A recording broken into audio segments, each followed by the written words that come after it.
She hated the brunette because there was not a day without offense and because he constantly pushed her. The girl's hot tears slowly rolled down and she whispered his name. The blonde never wished him death, evil, or suffering. She held tightly to Theodore's bloody body, the boy breathing heavily as the crimson puddle around him grew larger. The blonde sincerely hoped that her tears would be able to wash away all the grievances and hatred. Her grief was slowly consuming her from within, and behind the sadness were unfading pure emotions. After a long time, the girl realized that her feelings were love that was hidden deep inside her soul. The blonde realized that the love that would have faded away was present all the time, and was waiting for the moment when she would allow herself to accept her feelings. Her name was Lily Everett. She met Theodore Valentino 2 years ago. While looking at the securities, her father explained that she was to marry the Duke of Valentino. There was a silent question in his emerald eyes. Lily wondered if her father had gone crazy. To her regret, the blonde remembered that he had long since lost his humanity. The Valentinos are a family that has protected the North since the founding of the Kingdom of France. For generations, the heads of the family have made pacts with powerful spirits. In the last decade, cracks have appeared in this foundation. The latest discord claimed the lives of the previous Duke and Duchess, as well as the heir of the Camille family. Of the survivors, only the younger brother Theodore Valentino remained. The boy had to continue the family business himself. Due to the cracks, the Valentinian family desperately needed support from other families, but they were completely isolated forces trying to contain the power. At the center of all this was Lily's family. Looking down, the blonde wondered if her family could have been involved in the appearance of this crack. The girl could not believe that her father wanted her to marry a victim of these incidents. The blonde man said that Duke Valentino had always been a difficult opponent. However, recently he had been in desperate need of support from other families. The man put 2 coins on the table. Looking into his daughter's eyes with his crazy gray eyes, he explained that through this marriage, Valentino would receive financial support from Everett. The blonde reported that they finally had the chance to erase them. Grinning, the blonde reported that he would resist at first, but would eventually give in. The father announced that from that day on, Lily would take lessons for brides. The man argued that his daughter should be capable of at least that, regardless of her incompetence. Clutching the hem of her dress tightly, the girl accepted her father's order. The man said that if she understood everything, she could go. Lily began to walk slowly towards the exit. Her father shouted after her that even a person like her should be useful. The girl looked at him with disdain and continued making the cloth. Her brother reminded her that in a normal situation the Duke would not be her equal, since he was famous for his height and attractiveness. Hyzen loomed over his sister with a malicious grin. The guy noticed that the blonde was really lucky this time. There was a distinct knock. Lily did not look up from her work and answered her brother that she had nothing to say to him. Abruptly grabbing the scissors, Hyzen asked in anger how she dared to talk to him like that. The brother reminded the girl that she was not a pure Everett. The woman standing behind the boy abruptly snatched the scissors from his hands. Hyzen asked her if she thought anything would change after she became Duchess Valentina. The blonde turned around abruptly and said that his sister would remain an incompetent and stupid nuisance in their home. The maid approached Lily and handed her the scissors. The mistress sincerely thanked the girl for her help. In a trembling voice, the maid said that there was nothing to thank her for. Looking at the maid, Lily guessed that she was new, because usually even the servants were not so friendly with her. Looking down, the girl assumed that the brunette would soon become the same as all the other servants. Getting up from the loom, the girl asked the lady if she could continue weaving the tapestry tomorrow. After a positive answer, the blonde stood up and headed towards her room. She moved along the gloomy corridors, on the walls of which the faint light of candles played. The girl greeted Owen and Lord Lennon. Smiling, the red-haired boy asked to call him simply brother, and noted that she was becoming more beautiful every day. The girl looked away in shame, dreaming of cutting out this madman's tongue.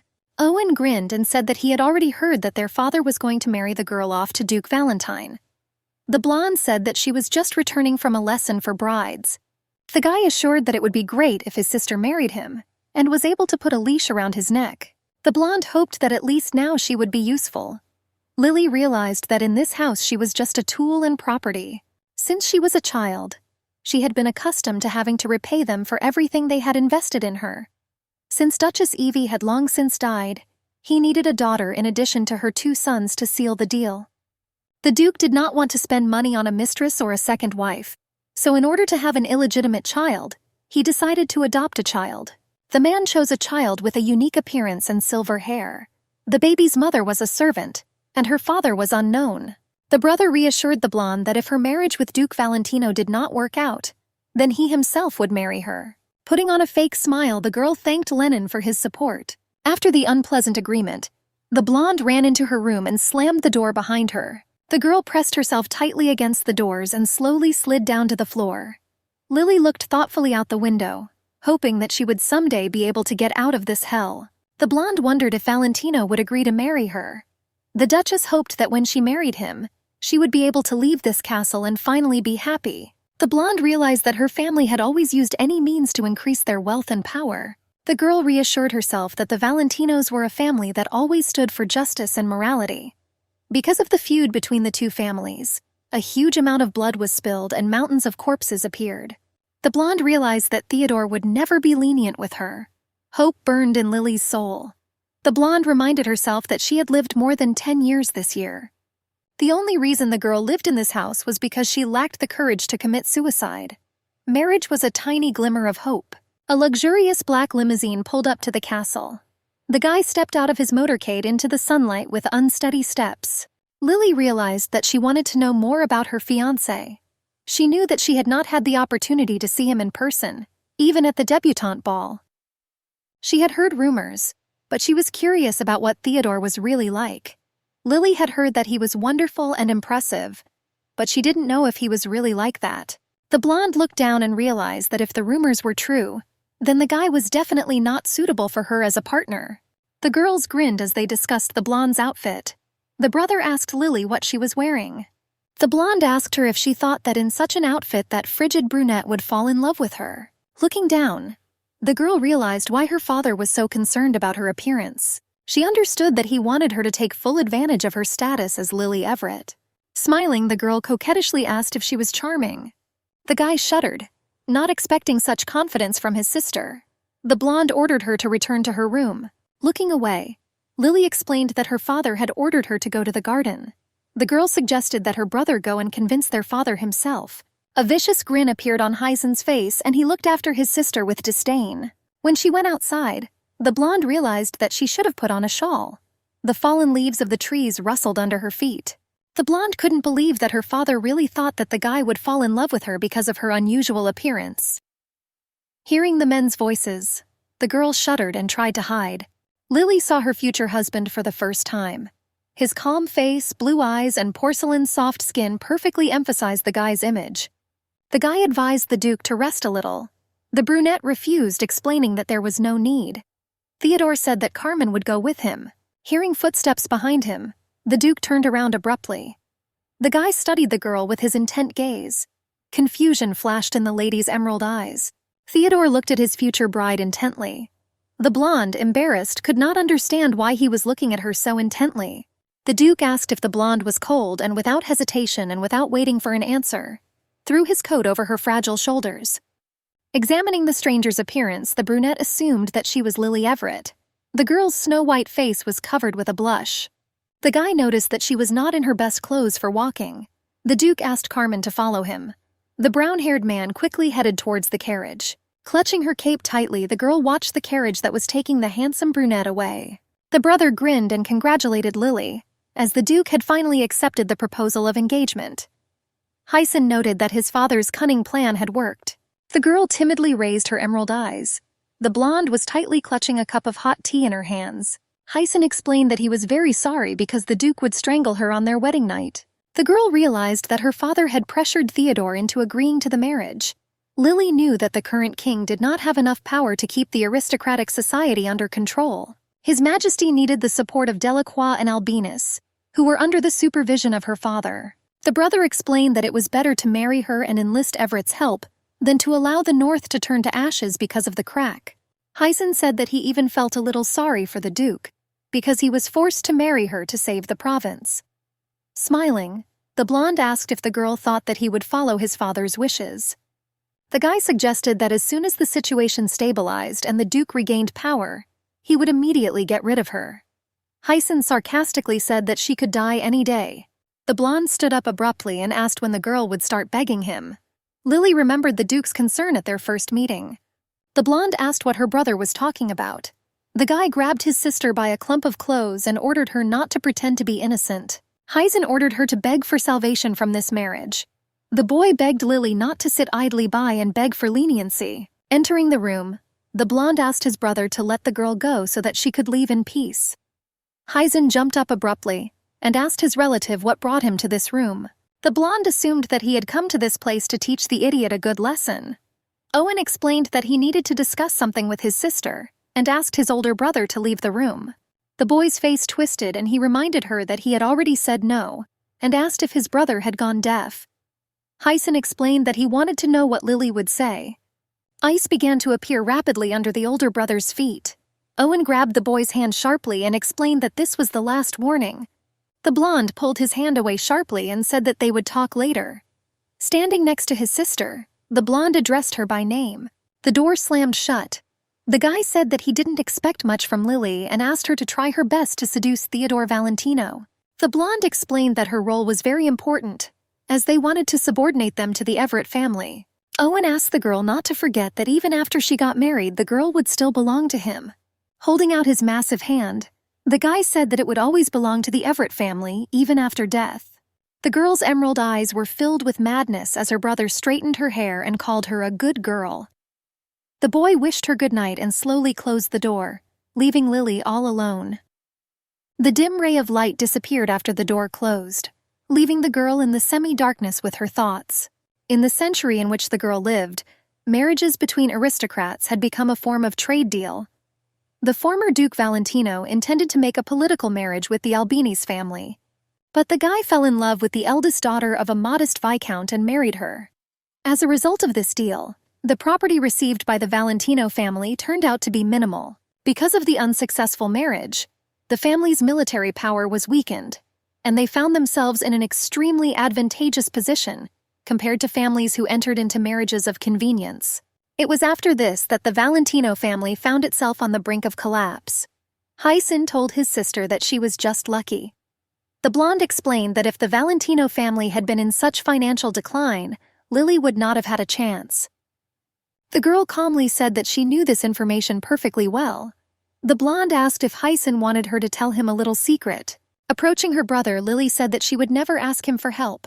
There was a calm smile on the girl's face. The blonde said that she was sick of people like her brothers. In parting, Lily wished death to the hated family. The air was filled with the pleasant scent of roses.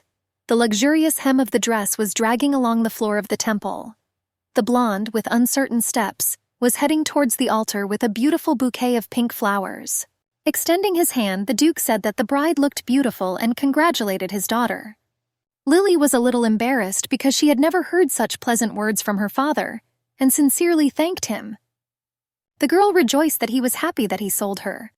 The blonde placed her fragile hand on her father's palm. Music announced the appearance of the bride. Petals fluttered in the air as a sign of triumph. The girl understood that this was all just a ridiculous performance. Lily wondered if her fiancé felt the same way. The blonde hesitantly extended her hand to her fiancé. The priest said that everyone had gathered there to witness the sacred union of two people. The girl realized that from that day on they would become husband and wife. Lily sat in an empty room where the only sounds were her breathing and the ticking of the clock. The blonde remembered that the maid had reported that the cloak the Duke had given her was damaged. The maid assured that it was possible to tear the thing apart or burn it, or do whatever she considered necessary. Lily was not surprised by this attitude, because she realized that for Theodore she was the daughter of the hated Everett family. The blonde understood that there was no point in her being offended. The girl knew that it was better not to fall in love with her husband and to stay away from him. Lily remembered that when she saw the Duke in the garden, her heart began to beat wildly, but it lasted only a moment. The door creaked open, interrupting the girl's thoughts. Turning around, the blonde saw her husband, whose luxurious torso was visible from under his robe. Lily blushed with embarrassment, seeing his luxurious muscular body. The Duke approached the table and poured himself a glass of expensive wine. Having finished the intoxicating drink, Theodore suddenly grabbed the girl by the hands and kissed her passionately. Drops of the intoxicating drink slowly flowed down the girl's cheeks. Lily asked her husband to stop. The Duchess was very embarrassed because she did not expect the wedding night to be filled with love. Realizing her mistake, The blonde said that the guy could do whatever he wanted with her. Theodore pushed her onto the bed and asked if she wanted it. The brunette began to kiss her neck passionately, which made the girl blush. The guy left a bluish mark on her snow-white neck. He squeezed her wrists tightly, pressing her tightly to the soft bed. Lily realized that the sensations were strange. The blonde noticed that her husband's face was a little red from embarrassment. She could not take her piercing gaze of emerald eyes off the brunette. The brunette stood up abruptly and suggested that this would be enough for the girl's father. He grabbed the scissors and raised them high above his head, assuming that the man would definitely not suspect anything. Drops of blood from the boy's hand slowly trickled down onto the sheets. Throwing away the scissors, the Duke explained that he saw no point in sleeping with each other if neither of them wanted to. Theodore said that the girl's family could use him as much as they wanted. The guy promised that he would not stand by twiddling his thumbs. The brunette explained that this marriage would lose all meaning when they got divorced. The guy reminded that until then they would be husband and wife only on paper, ready to separate at any moment. The door slammed loudly, leaving the blonde completely alone. Lily realized that her misfortune would not be limited to this unwanted marriage. The girl blushed, realizing that when they first met eyes it was as if an invisible arrow had struck her, leaving a scar that she didn't know how to heal. The events are transferred a few days ahead. The wheels of the luxurious carriage creaked slightly, while the bay horses rushed along the streets of the city. Looking out the window, the girl saw a destroyed city and many bloodstains on the ground. People huddled in houses destroyed by the war. The people's gaze was heavy and exhausted. Lily's body shook as she saw for the first time the aftermath of the war that the Everett family had caused. Tears slowly trickled down her face. The maid asked the lady what had happened. Opening the carriage abruptly, Theodore announced that he had come to check what the noise was inside. Smiling, the Duke suggested that the esteemed Lady Everett did not like such a horrific sight. The guy said that there was still a little bit left and asked the girl to be patient. The brunette explained that it was better for her not to look out the window. Lily wanted to object, but he slammed the door shut. The Duchess asked the maid to sit back. The brunette looked at her mistress with concern with her ruby eyes. Lily was glad that Charlotte went with her. After all, none of the other servants of the Everett estate wanted to leave. None of the other servants of the estate wanted to leave with Lily. With tears in her eyes, the brunette asked her mistress to let her go with her. The blonde realized that for those who were near her, only a thorny path lay ahead.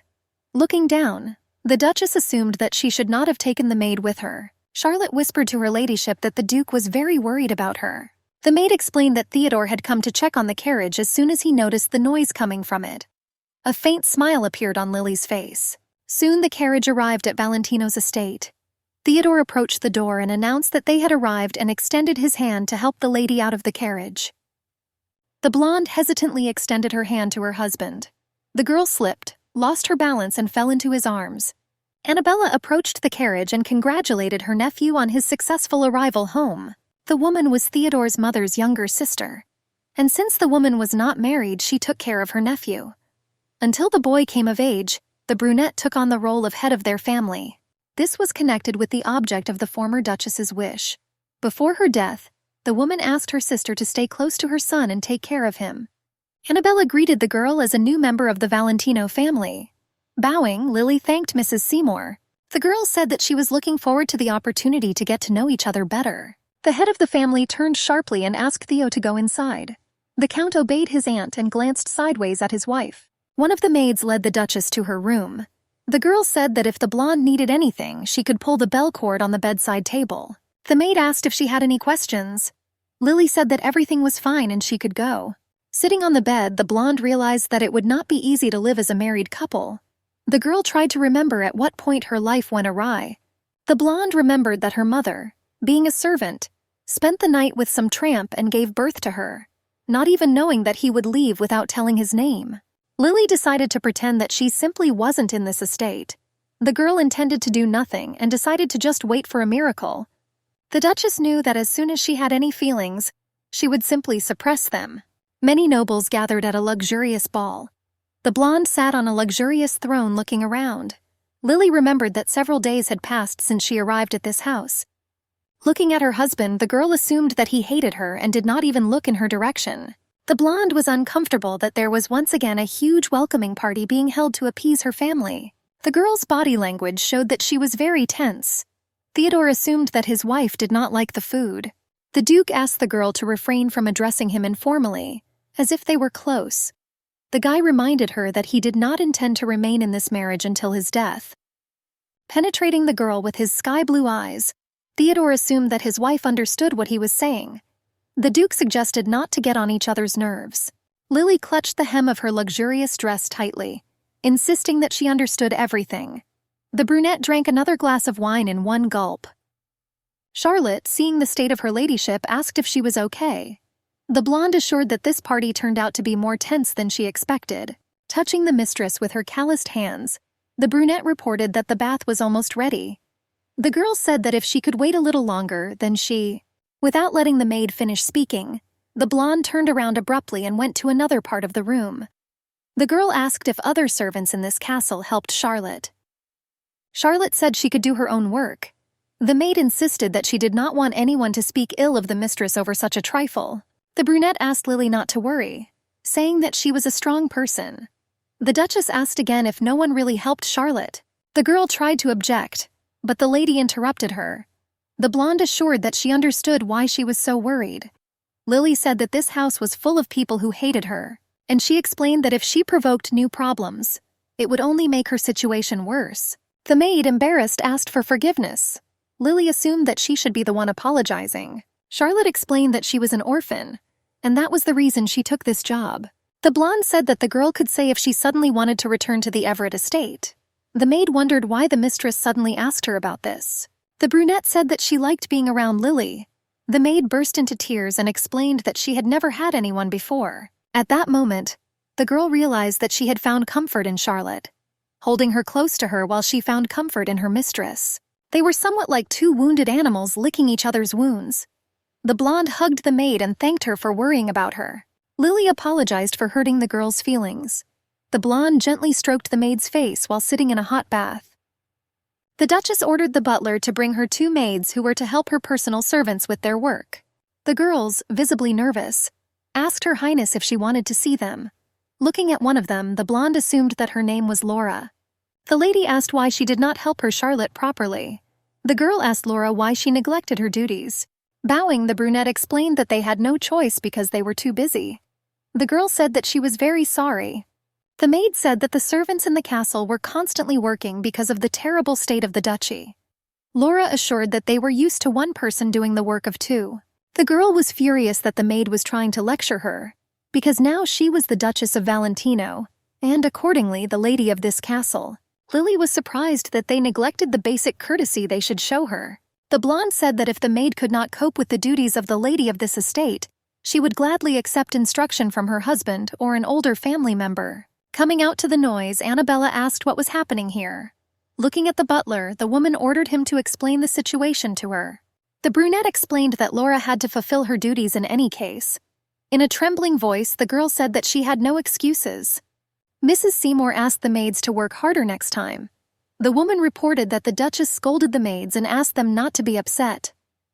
She explained that these girls should obey her orders without complaint and promised that there would be no more problems. Lily realized that the woman was trying to show that she had great power in this house, while she was powerless. The blonde said that she would not be outraged if they would help Charlotte properly. Annabella said she felt very sorry that she got married during such a difficult time. The brunette suggested that the Duchess had a hard time adjusting to her new surroundings. The woman promised to try to do everything possible to fix that. Annabella assured that she wanted to offer the girl something. The brunette asked if she would like to go and look around their duchy. Lily had the feeling that the woman wanted to humiliate her. Clear heartbeats with terrible thoughts flashed through the girl's head. Smiling, the Duchess promised to take a walk soon. The blonde thanked Annabella for her concern, explaining that she appreciated it. The girl walked quickly along the corridor. Theodore carefully watched everything that was happening from the window. The Duchess sat in the carriage, and after some time they reported that they had already arrived at their destination. The guard asked the girl to be careful. Looking around, the blonde realized that everything was even worse than she expected. In their country, the biggest problem was food shortage. Lily realized that even though she was wearing the most modest outfit, it was still made of silk. The girl was sure that this was not just luxury, but an insult to such people. The blonde stood with a small basket of bread while the guard poured hot soup. A few moments later, a small stone flew at the Duchess's head. The woman who threw it wished death on the blonde since she was Everett's filthy creation. A few moments later, the guards reacted by pushing the woman's face into the floor and twisting her arms behind her back. The brunette said that she would kill this witch even if she burned in hell. The woman, breaking into a scream, explained that the culprits were the girl, her worthless father and brothers. The brunette promised that she would still pay for all her sins. Lily was a little taken aback by such impudence because she was simply handing out food. The girl understood that all this was happening because she was the daughter of the Duke of Everett. Looking around, the blonde realized that everything could be understood from the eyes of the people. The girl realized that no one here would be on her side, and everyone quietly hated her. A dark cloud was gathering over the roof of the high castle. Charlotte, noticing the empty look of her mistress, asked if everything was all right with her ladyship. The brunette asked if Lily wanted a glass of warm milk before bed. The girl noted that the lady had been skipping meals too often lately. Putting a smile on her snow-white face, the blonde assured that she was fine and promised to carefully monitor her diet from the next day. The maid asked if Lily would promise to do so.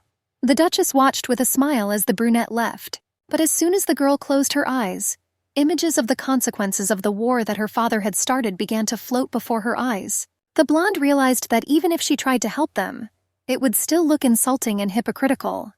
The girl realized that she could not remain inactive and she needed to find a way. The girl looked at the small box filled with jewels. Taking the pink stone in her hands, she looked at it carefully. Lily realized that if she sold all the jewelry except for a few that she brought with her after the wedding, she would be able to show herself in a favorable light. The girl understood that her father was not interested in her further marriage. The Duchess knew that the jewelry was valuable and could fetch a good sum for it.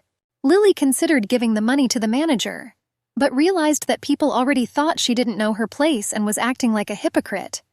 The girl understood that if she sold the jewelry while being married for less than a week, it might seem humiliating to the Duke. The Duchess realized that the only way to use the money for good was to sell the magic pendant that Owen had given her. With quick steps, she walked over to the other box and opened it, taking the precious artifact into her hands. The blonde ordered his sister to use it if she wanted to spy on the Valentino family. The guy explained that thanks to the pendant, she could change her appearance to whatever she imagined. After putting on the jewelry, Lily realized that with the help of the pendant she could transform into a favor or a knight to distribute food. The Countess quickly put the jewelry on her neck, planning to buy food with the money she earned from selling the other jewelry. Over a cup of tea, Theodore reminded her that his wife had sold all her jewelry.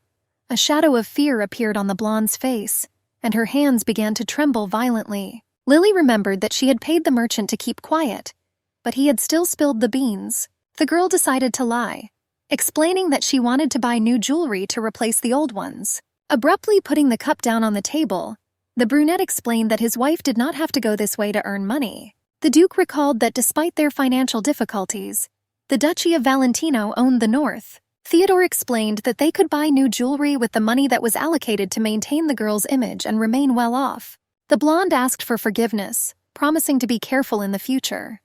Lily carefully watched her husband's reaction, noticing that he was very pale. The girl realized that her husband and the spirit with whom he had made a pact were on bad terms. The Duchess assumed that nothing had changed. Theodore stood up abruptly and said that was all he wanted to say, and he said that it was time for him to go. Watching the brunette head for the door, the girl clutched the hem of her dress tightly. The Duke explained that her decision to sell her jewelry in order to cope with the state of affairs in their duchy once again confirmed that Lily was undoubtedly a daughter of the Everett family. A small shudder ran through the blonde's body.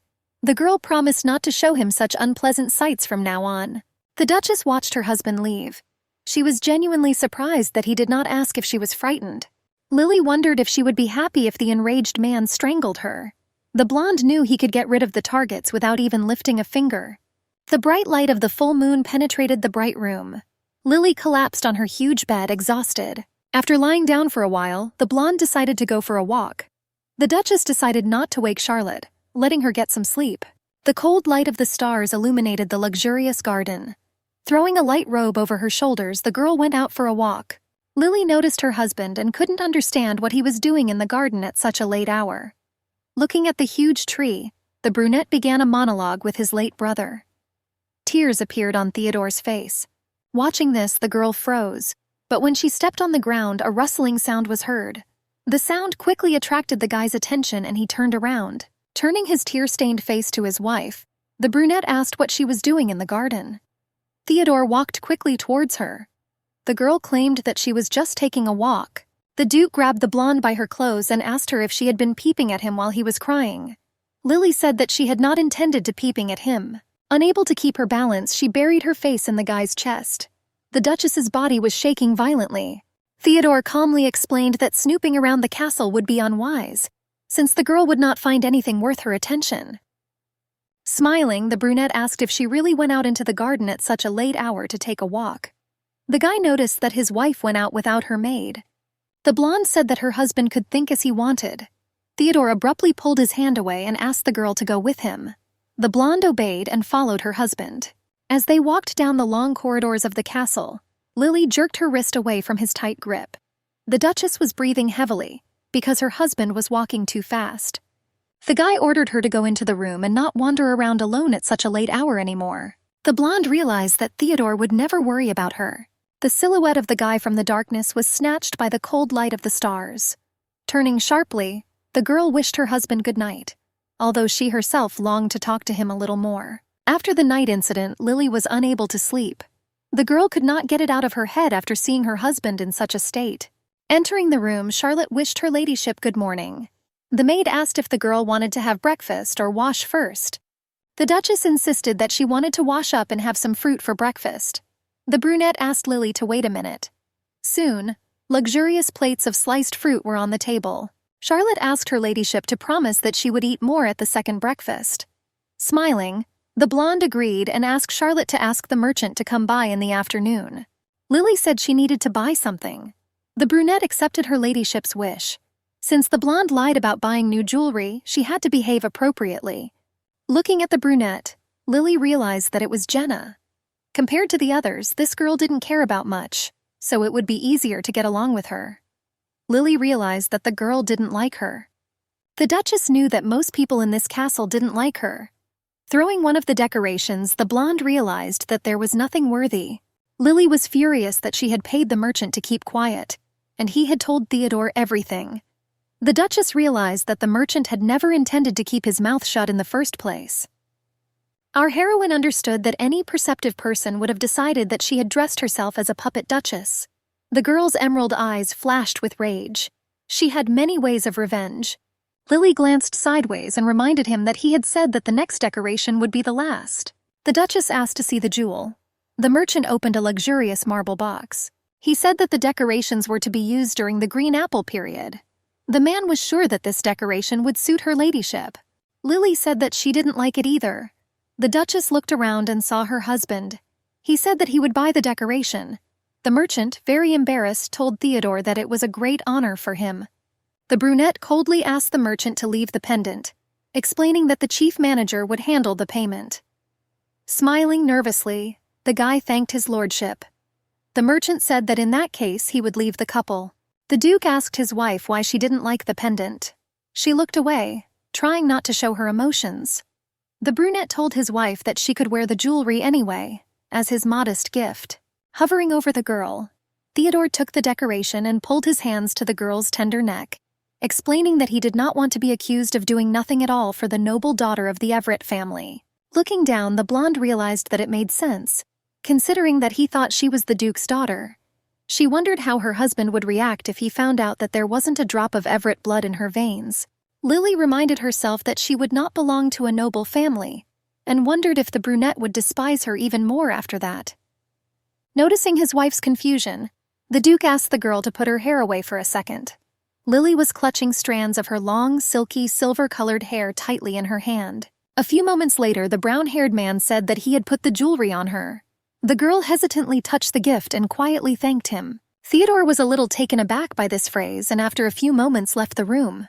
Looking at the woman, the Duchess asked Mrs. Seymour if she wanted to see her. The brunette said that she needed to tell the girl something and you had to know about it. Annabella explained that the anniversary of Brother Theodore's death was coming up soon. The girl understood why her husband was crying standing in the night garden. Seymour asked the girl if she knew how Camille died. The blonde explained that she knew that he died sealing the crack. The woman explained that Camille was only 12 years old at the time, and Theo was even younger. That many died because of the sudden crack, and after the death of his parents, their eldest son died too. Pressing her trembling hand to the portrait of the former rulers, Annabella said that she deeply respected her sister and brother-in-law. The woman was sure that they deserved everyone's love. The brunette, trying to contain her emotions, asked how they could die at such a young age. Feeling the contemptuous gaze on her, Lily assumed that the woman suspected that the Everett family was somehow involved in these deaths.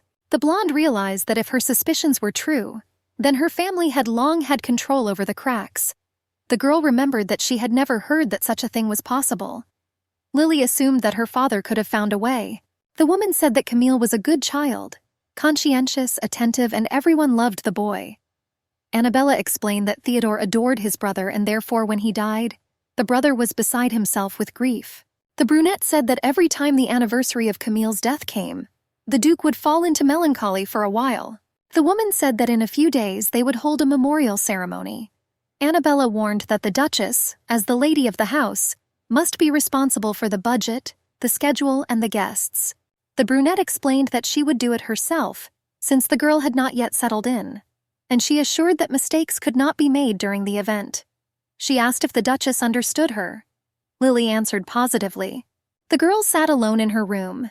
She carefully examined the decoration that her husband had given her.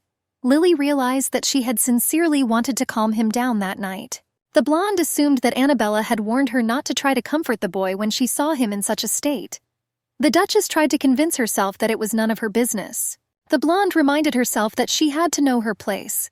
It was very difficult for the girl to see her husband suffer without taking any action. Lily realized that if Owen, Hyson, or Lennon were in a similar state, she would easily ignore them. For the lady, the brunette was special, but she could not understand why she felt this way towards Duke Valentino. Lily forced herself not to think about it, reminding herself that she would either be poisoned or divorced. She knew she shouldn't feel anything for Theodore. The blonde abruptly grabbed the decoration from a visible place and hid it in the box. The Duchess was determined to lock her feelings, so that even a shadow could not get out. The girl hoped that after this she would no longer want to console her husband. Lily imagined that there was a small box inside her, and decided to hide in it everything she was so afraid to think about. The girl tried to prove to herself that these were not her emotions. She realized that if her feelings got names and started talking, she would become unhappy. The rain fell in heavy drops on the lawn of the huge cemetery. Standing in the middle of those present, the blonde was like a disembodied shadow. Those present discussed how cruel the heavens were to such good people as Camille and Theodore.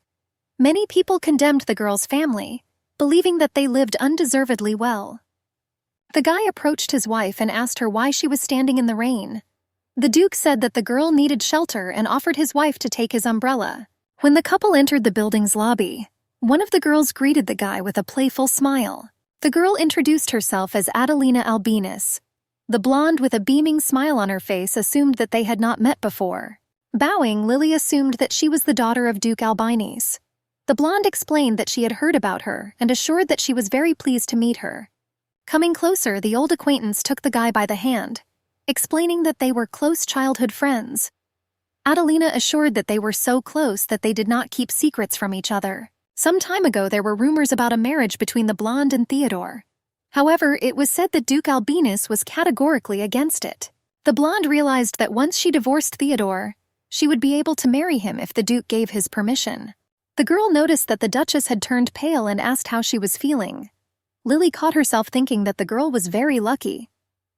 Lily assured that she was fine, and suggested that her old friends make up for lost time without her. And saying that it was time for her to leave, she headed for the exit. Her husband watched her with some regret. The small room was illuminated by the fire from the huge fireplace. The blonde was tightly clutching a mug of aromatic hot tea in her hands. The flames cast a shadow that played on the walls of the room, creating a cozy atmosphere. The blonde wondered if she had stolen Adeline's place. A shadow of doubt crept into the girl's soul and whispered that she could have comforted Theodore in a way she never could. Closing her eyes, the girl tried in vain to drive such thoughts away from herself. Looking at the lady with devoted eyes, the brunette asked if she wanted to go to bed early today. Charlotte suggested that lavender incense would help her fall asleep faster. Looking down, the Duchess asked the girl to light the incense. Lily watched the maid with her dull eyes. The girl sincerely thanked the brunette, which caused a radiant smile to light up her face. Charlotte thanked her mistress sincerely and wished her good night. Left completely alone, the blonde looked out the window with an empty gaze. After thinking for a bit, the girl got up from the creaky bed and opened the drawer, taking a jar of sleeping pills from there. The blonde swallowed the many capsules with difficulty, pouring them into her hand. Lily realized that she was in a dream. The Duchess realized that if this was another nightmare with her brothers or Lennon, she would be able to destroy them, at least in her subconscious. The blonde reminded herself that her dream had her own rules. Someone called the girl's name from behind her, causing her to turn around. She saw a happy Theodore in front of her, which caused fear to flash through her eyes. The husband began to gently stroke the girl's cheek. Taking a sharp step away from him, Lily ordered her husband not to come closer. The brunette asked excitedly what was going on. The Duke extended his hand to his beloved, asking what had happened. Gritting her teeth tightly, the blonde could not understand why he had appeared in her dreams. Lily begged herself to wake up, and after a few moments she was plunged into darkness. Hot tears slowly flowed from her emerald eyes. The girl tried her best to calm down and convince herself that it was just a normal dream, and it didn't mean anything. She heard a sharp sound behind her, and her body was pierced by a small tremor. The girl jumped up from her seat and turned around, seeing her husband's gloomy face behind her. The blonde looked at the guy's condition and realized that he was drunk. Lily explained to Duke Valentino in a trembling voice that he had the wrong room. The guy buried his face in her chest. The blonde anxiously offered to help him sit down. The Duchess couldn't decide whether she should call a servant or Charlotte. Theodore wondered if anyone had completely lost their minds. The girl carefully supported the brunette's face so that he wouldn't fall. Lily knew she had to stop. The blonde, for some reason, wanted to cry every time she saw the guy. The girl's heart was beating so hard and hurting so much that she wanted it to just stop. From the moment Lily first saw the brunette in Everett Castle, she felt real fear. Lily knew that her heart would be broken and that misery would consume her. The girl knew that she should not expect anything from her husband, because she was not in a position to offer him anything in return. The blonde understood that she had to suppress these feelings, since she would not be able to bear this burden herself. Lily wiped his tears with care, looking into her husband's empty eyes. The girl understood that he would not be able to reciprocate her feelings, and she should not expect anything like that from him. Holding the guy tightly to herself, the blonde dreamed that this moment would last forever. The Duchess gently kissed her husband on the forehead, trying to console him at least a little. Cold light was shining through the windows. Lily fell asleep standing next to her husband. The brunette hesitantly opened his eyes. Misunderstanding was visible in the blue eyes, and the guy's body shuddered in surprise. Theodore roughly pushed the girl away and stood up abruptly. Covering his face with his hand, the Duke wondered what he had been thinking about the previous evening. The brunette muttered through his teeth that he had been mistaken and promised that it would never happen again. Lily tripped and fell. She hugged her husband's shoulder tightly and asked him not to leave. The blonde wanted to say that she was not the Duke of Everett's biological daughter, and had no relation to these monsters at all. The girl, her voice trembling with excitement, said that she would not be at all against something similar happening again. The brunette abruptly pulled his hand out of the girl's embrace and asked if she had decided to joke about him. Theodore assumed that she had been perfecting this technique even before their meeting, and he assured her that he was very sorry that it didn't work. The blonde asked in a trembling voice what her husband meant. The guy asked her not to pretend, explaining that he knew that his wife's family had ordered him to be seduced. Duke Valentino assumed that she was trying to attract his attention in the garden of Everett Castle. The blonde blurted out, offended, that it was an accident. The guy asked why she was making excuses, because he was sure that her family had planned everything from the very beginning. With tears in her eyes, Lily said that he was wrong. Taking a step towards her, the guy asked her how it felt to seduce a man she didn't even like.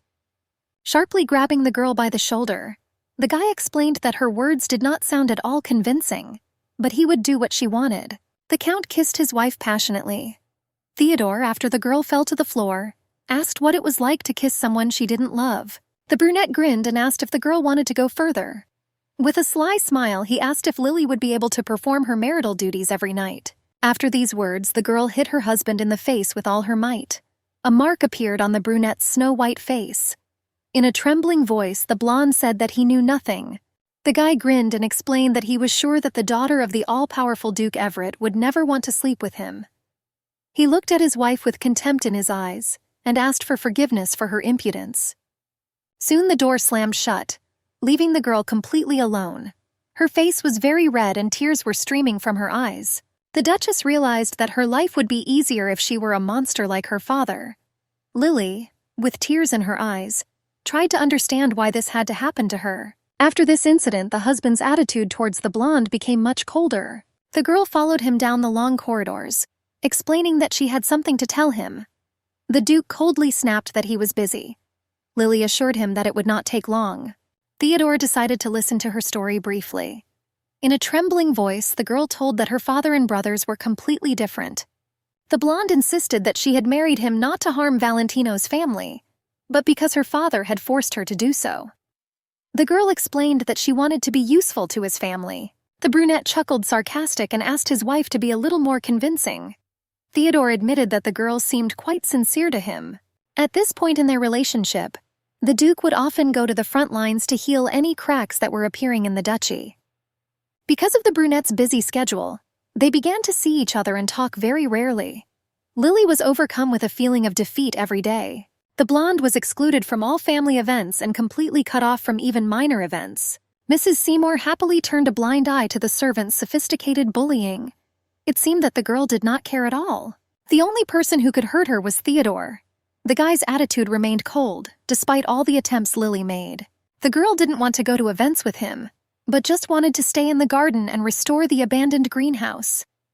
The blonde dreamed that he would stay with her at least at parties. Another day, Lily's strength was exhausted and she realized that Theodore would never stand by her side.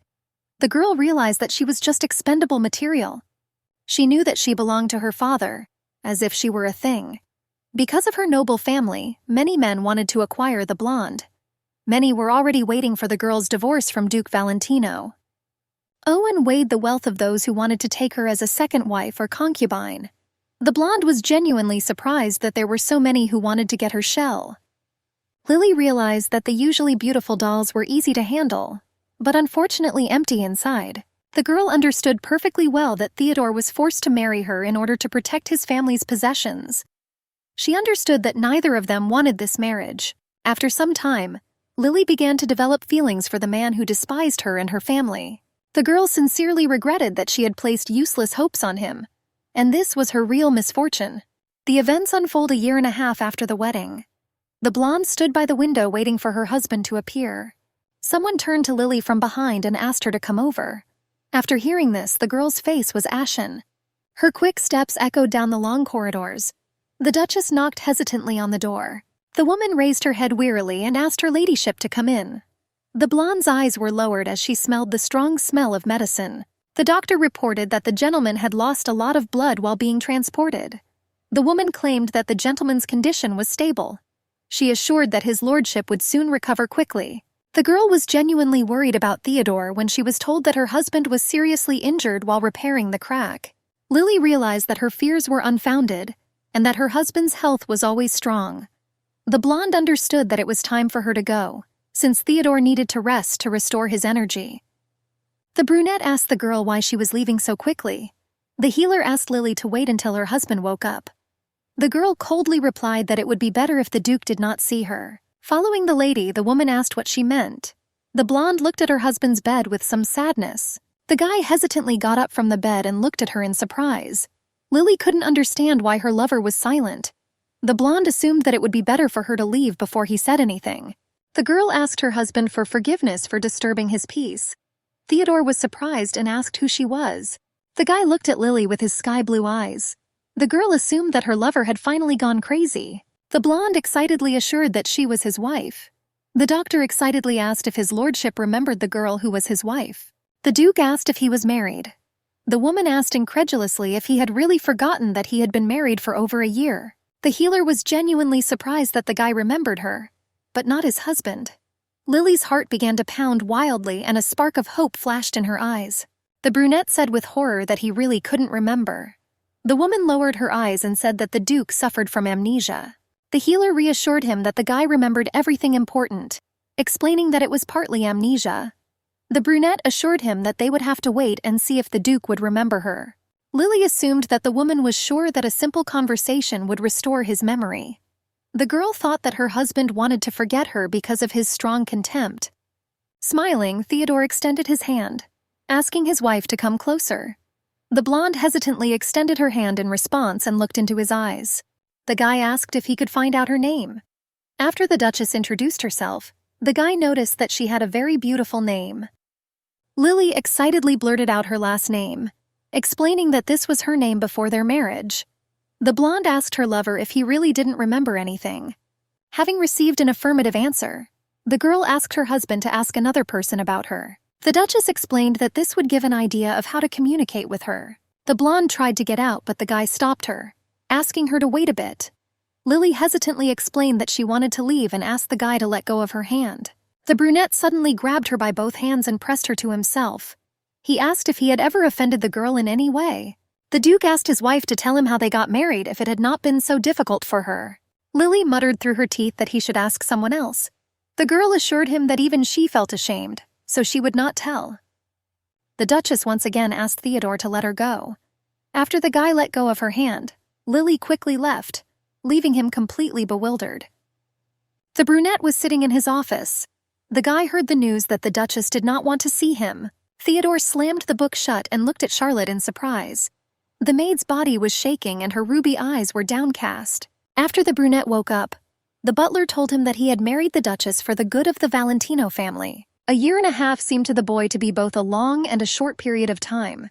He vaguely remembered visiting the Everett estate about 2 years ago.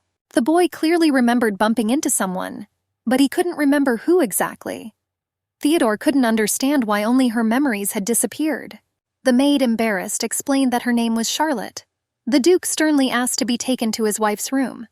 The girl's face was distorted with indignation, but she obeyed his lordship's order. Bowing, the brunette explained that Mrs. Lily had left, saying that she would not stay long. The guy assumed that the Duchess would not have gone out alone and asked who was accompanying her today. Noticing that the maid hesitated, the brunette asked if she wanted to say that there was no escort. The girl, looking down, insisted that the lady had often gone out for a walk like that before. Charlotte, growing nervous, realized that her colleague clearly knew something. The guy persistently asked where his wife was. The maid, looking down, explained that she didn't know. Theodore explained that he knew perfectly well that the brunette often saw Lily and asked the reason. The maid explained that the mistress often walked by the river outside the city. The girl honestly admitted that she really did not know where Lily was that day. The brunette grinned and realized that his wife had her own secrets. Sharply yanking the handle of his wife's room door, he decided to find out everything. Charlotte was horrified that Monsieur Theodore had entered the Duchess's room without her permission. Theodore confidently took one of the boxes and looked at the decoration that was lying there. The brunette suddenly remembered something and tried to remember more. He looked at the picture that was painted by his beloved. Charlotte explained to the gentleman in a trembling voice that it was painted by Mrs. Lily. The brunette noticed that the drawing was very interesting.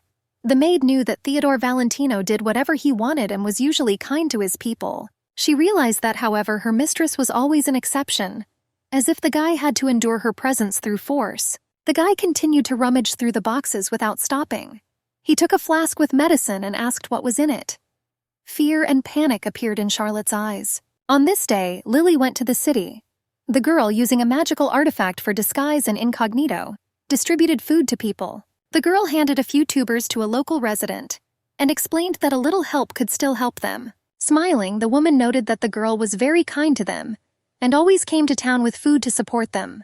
The brunette insisted that if it weren't for the girl, she would have frozen to death in the winter. A local resident recalled that she had given out blankets in the winter and that their life had recently begun to improve. Cracks had stopped appearing every day, as had been the case for many years. People sincerely thanked the Lord for bravely fighting the monsters and making them almost extinct. The Lord's power grew daily and the monster crack did not have a single chance. Initially, Seraphim made a pact with the elder brother of the Valentino family, but eventually recognized Theodore as its new master, and the power began to stabilize. Now the ruler was able to deal with the cracks, and the Valentino family no longer needed the Everett family's help. Throwing the robe over her head, Lily realized that they would soon get divorced, regardless of whether her boyfriend remembered her or not. Smiling, the woman asked her savior if she was going to leave. Smiling, the girl explained that she still had things to do and promised to bring fresh fruit next time. The embarrassed woman explained that it was not worth doing, because they were grateful to her for this too. Smiling, the brunette explained that she was seriously doing this from the bottom of her heart. The girl heard the noise of a quarrel and recognized a rather familiar voice. Turning around, the girl saw her brother, who was furiously fighting with one of the locals. The blonde man stated that the townspeople were just a bunch of insects from Veronica's domain. Hyson asked if the locals knew who he was. Lily, standing in the middle of a crowd of commoners, could not understand how this could happen. The girl carefully watched the fuss. The brunette knew that her brother often brought his men to fight for the Duchy of Veronese. The girl was horrified that Hyson had begun to show violence. The blonde looked back sharply at his opponent and asked why he was looking at him like that. The guy assumed that the brunette wanted to die. Approaching a local resident, the girl sincerely asked what was happening. Looking at the young lady with disdain, Hyson asked how she dared to insult the Everett family in his presence. The brunette's teeth clenched tightly as she realized that the relationship between the residents of the duchy and her family had changed slightly. She knew very well that before it was pure hatred, but recently there were many who mocked the Everett family. Lily knew that her brother had a hot temper and would not tolerate such things. The guy suggested cutting the throats or cutting out the tongues of his offenders. The guy furiously asked the uninvited guest who he was, that he should make a decision for them. The crowd assured that only the master could punish them. The man blurted out that everyone knew the Everett house was the devil's lair. The old man explained in a trembling voice that he would find out about those hairs anywhere. The resident explained that the guy was the son of Duke Everett. The blonde chuckled and was outraged that only now did the residents realize who he was. The guy asked the young people to choose: cut out their tongues or cut their throats. Hyson pointed his finger at one of the offenders and said that he would be the first to accept his punishment. The three residents trembled. Lily couldn't stand by and watch this happen. The girl stepped forward and bowed. The brunette explained that her name was Leah. She introduced herself as a servant who worked in the castle of Duke Valentino.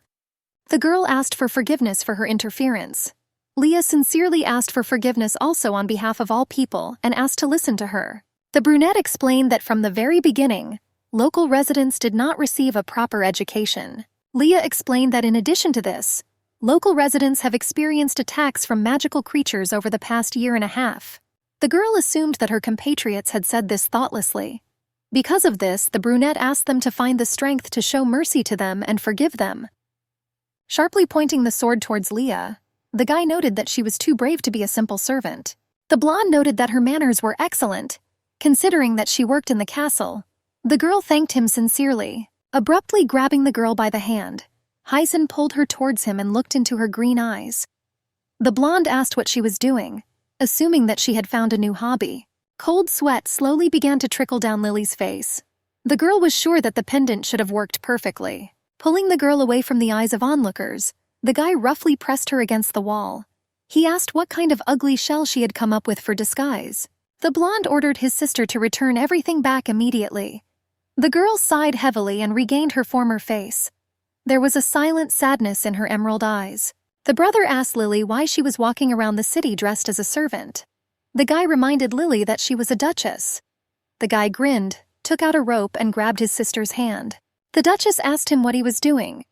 Hyson was asking if she was really going to marry a jerk like Lennon. The girl indignantly asked since when her brother had been thinking about this. The blonde asked since when it had not been his business. Hyson roughly dragged the girl to a horse standing nearby. Theodore, clutching the reins of his horse tightly, ordered the boy to stop. The Duke looked with horror at his wife's bound hands. The brunette stood between Lily and her brother. The guy ordered the blonde to answer honestly. Hyson asked the Duke since when he had been worried about this tramp. Gritting his teeth tightly, the brunette asked again what he had called his wife. Twirling his finger at his temple, the guy asked the Duke if he had ever hit his head. The blonde reminded Theodore that he had spoken of Lily Everett, to whom he had great contempt and dislike. Hyson asked how he could treat her like a treasure. The Duchess looked down and realized that it would be bad if he said anything about his memory loss. The girl knew that her family could use such a trifle against the guy. After Lily untied her hands, she stood between the boys and explained to her younger brother that he should stop playing pranks on her. The blonde explained to the boys that it was absolutely not funny. The girl was surprised that he flinched. Lily realized that her brother was sure that she would not be able to untie something like that. The girl asked his lordship not to worry, claiming that there was nothing serious. The brunette asked his wife how she could say something like that. The guy reminded Lily that he controlled her and tried to drag her away, as if she were a hooligan. The blonde was very surprised by the Duke's behavior, and realized that he was not the person she knew. The girl wondered if the boy would be so upset if he were the one she knew before losing her memory. Lily glanced sideways and realized that her husband wouldn't even look for her or pay attention to it. The Duchess knew she had no choice but to pretend. The girl's vision suddenly became blurry and she quickly fell into the abyss. Lily felt hopeless as she was suffocating. The girl felt as if she was slowly drowning. Opening her eyes, the blonde realized that she was in her room. Kneeling by the bed, Charlotte asked her ladyship if she was okay. The maid asked the girl to breathe evenly and not to hurry. Gritting her teeth tightly, the girl realized that she had finally gotten rid of her brother's presence. Looking around the room, the Duchess saw her husband, who was looking at her with excitement. The blonde was genuinely surprised by the guy's behavior. Sitting down next to her on the bed, Theodore asked how she felt. The blonde explained that she was fine. The Duke assured that he was scared when his wife stopped breathing. The guy explained that the doctor ordered to monitor her condition and asked his beloved not to miss meetings with him. Lily felt her heart trying to escape from her chest.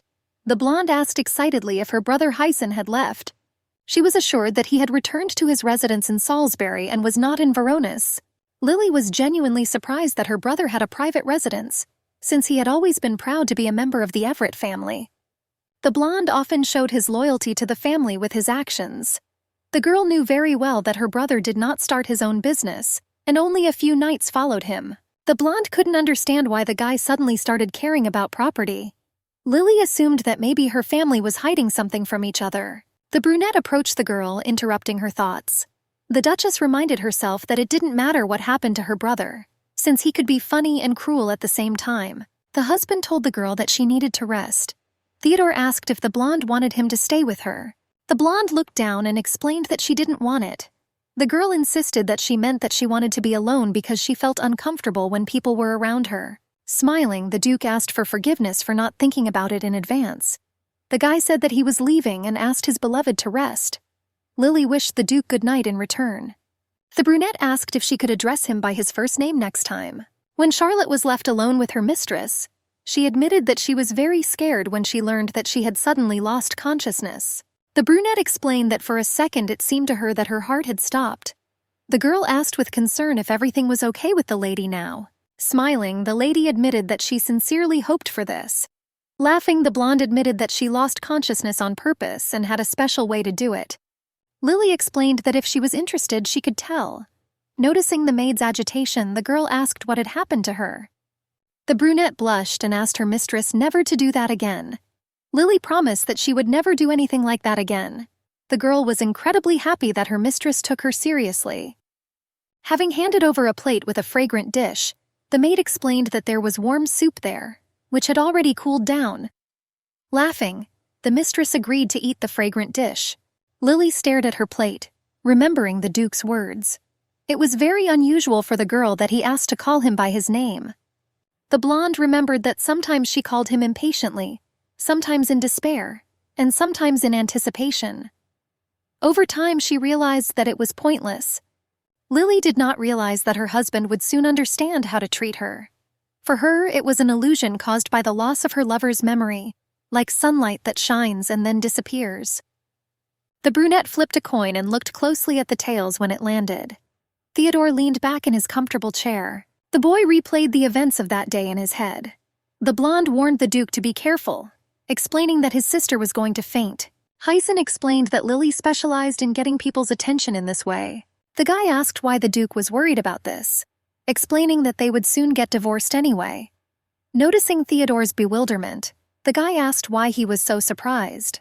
The blonde asked if the Duke intended to spend the rest of his life married to a woman from the Everett family. Hyson assured him that his sister would marry a bastard from the Chester family once they divorced. The blonde noted that his sister's life was truly miserable. The brother coldly suggested that they had not even spent their wedding night. The guy asked if the brunette understood what consequences awaited her if she married such a scumbag. Theodore tried to remember what he had been doing all this time. After the Duke rang the bell, A loyal servant ran up to him and asked what he wanted. The brunette ordered the man to call Kelvin and ask him to wait in the library. Entering the office, Calvin asked the gentleman if his memories had returned. The Duke looked up and answered negatively. The blonde asked why Theodore had called him. The guy explained that he needed to know what he was like before he lost his memory. The brunette asked how he behaved with Lily and what he talked about with her. The brunette asked his subject to tell him if he knew anything. Calvin asked why the gentleman needed it. The guy explained that he had already asked the servants and the manager. The brunette explained that the last thing he wanted to know was the assistant's opinion. Sitting down, the guy explained that the way the Duke communicated with Lady Lily was quite reasonable, especially for a man from the Valentino family. Calvin explained that the gentleman was very harsh towards his wife, even considering that the girl was from the Everett family. The Duke objected that his wife now bore the name Valentino. The guy shook his head in disapproval, explaining to the brunette that he had suffered in vain because of his wife. The blonde explained that the story Theodore had told him was so mysterious that it was difficult to make out what was going on. Calvin suggested that it would be better to wait until the Duke's memories returned. The assistant advised the master to try not to get close, because he might regret it. Theodore reminded him that he wanted to hear what he knew. The brunette explained that it was too late and he would have to make a decision. Calvin sighed heavily and explained that the Duke first met his wife 2 years ago in the castle of Duke Everett. Calvin explained that he knew little, but was as always busy with his duties. The assistant warned that Lily wanted to do something, which caused a problem. Some servants began to collect dead birds and rats and leave them near the Duchess's window or in front of her room. After the guy called one of the maids, she explained that they had been doing this for 6 months. The blonde realized that the girl was constantly being subjected to hidden abuse and quietly tolerated it. The boy remembered the servants whispering, trying to hide their dislike for the Duchess. The brunette realized that 2 years was a really long time. The Duke realized that if during this period one had harmed the other, would he be able to completely heal his wounds?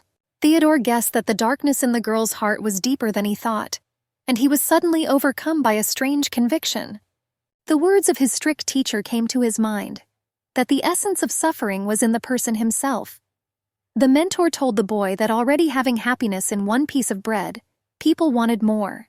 The man explained that greed, hatred, and envy were the sources of misfortune, deepening the pain in their hearts.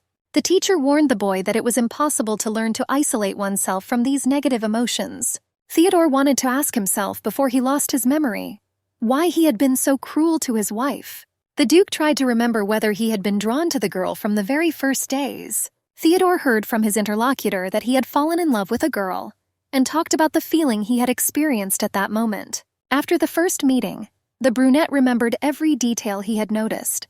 The assistant noted that the gentleman was a pervert, because few people remembered such things. The guy admitted that he went crazy when he listened to the gentleman's stories about the girl. The blonde said that despite all his feelings, he unexpectedly treated his wife cruelly. The brunette looked down and couldn't understand who could have spread such rumors, and why this whole misunderstanding could have happened. Theodore paced the corridor trying to remember what Lilia was like before he lost his memory. He realized that his wife definitely hated him. After hearing the footsteps, he suddenly raised his head. The guy could not understand why his aunt was standing there. The Duke asked his relative what brought him here. Annabella explained that she had heard that Lily had fainted and had just woken up. That was why she had come to support the girl. The brunette reminded her that she was a member of their family. Theodore assured him that his wife was going to sleep, and it would be better to visit her next time. Covering her face with her hand, the woman asked again if this was true, and expressed regret that she had missed such an opportunity. The brunette explained that she would come next time. The guy assured that he also needed to go back to the office to do some work. Annabella asked her nephew if he really still hadn't remembered his wife. After the brunette responded positively, he explained that everything was fine.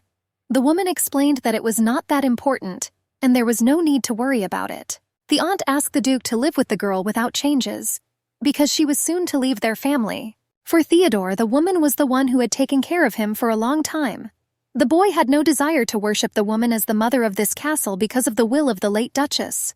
Owen noted that he had already heard that he had met with Lily and Theodore Valentino. His brother had muttered through his teeth that he would freeze him to death. Smoking his pipe, the blonde asked Hyson to tell him how it all went. The blonde asked his brother what he meant. Hyson realized that he could not lose so easily. The guy admitted that when he met Duke Valentino, It seemed like a completely different person was standing in front of him. The brother asked if the Duke had acted as if he had lost his memory. Hyson asked his brother to tell him what was wrong and why he had suddenly become so strange. Shaking out his cigar, Owen explained that his younger brother knew full well that whatever he did, it was for the good of the Everett family. Then the guy left the room, slamming the door furiously. The guy flared up with rage, trying to understand what those freaks were up to. Hyson promised his brother to find out everything. Fluffy clouds floated slowly across the blue sky. The sun's rays picked out the luxurious possessions of Duke Valentino. The two were sitting at a small table with 2 mugs of tea. The burning logs were crackling comfortably in the fireplace. Having collected his thoughts, the guy asked why Lily was wearing a maid's clothes then.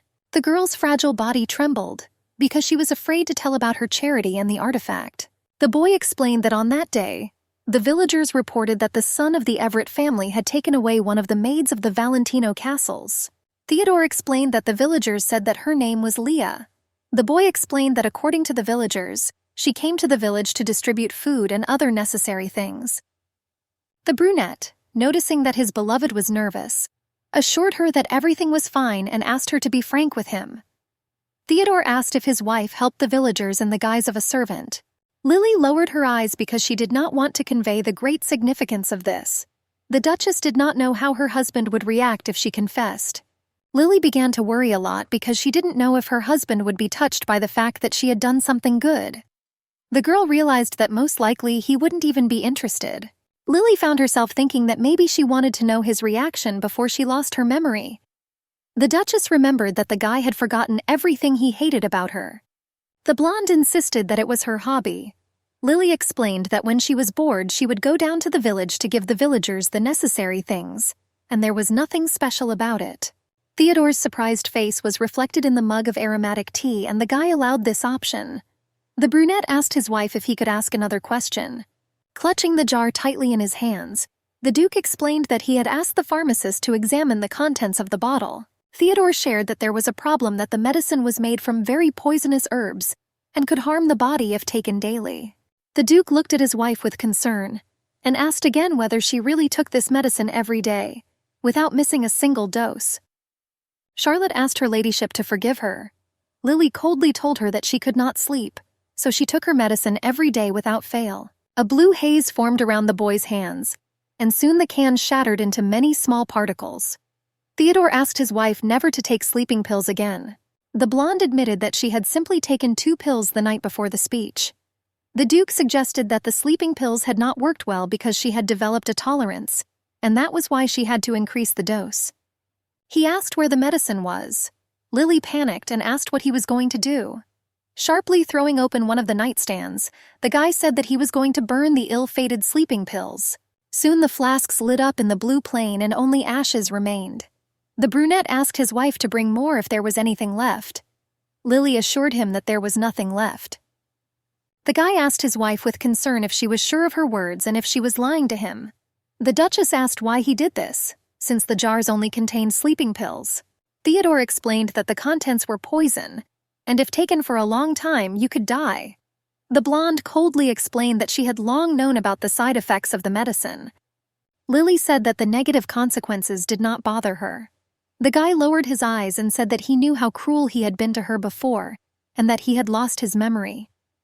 The Duke explained that they could pretend that everything was fine, but he insisted that he sincerely wanted to improve their relationship. The guy promised to do everything possible to correct his unjustified attitude towards her. Covering her face with her hand, the blonde burst into tears and her hands trembled.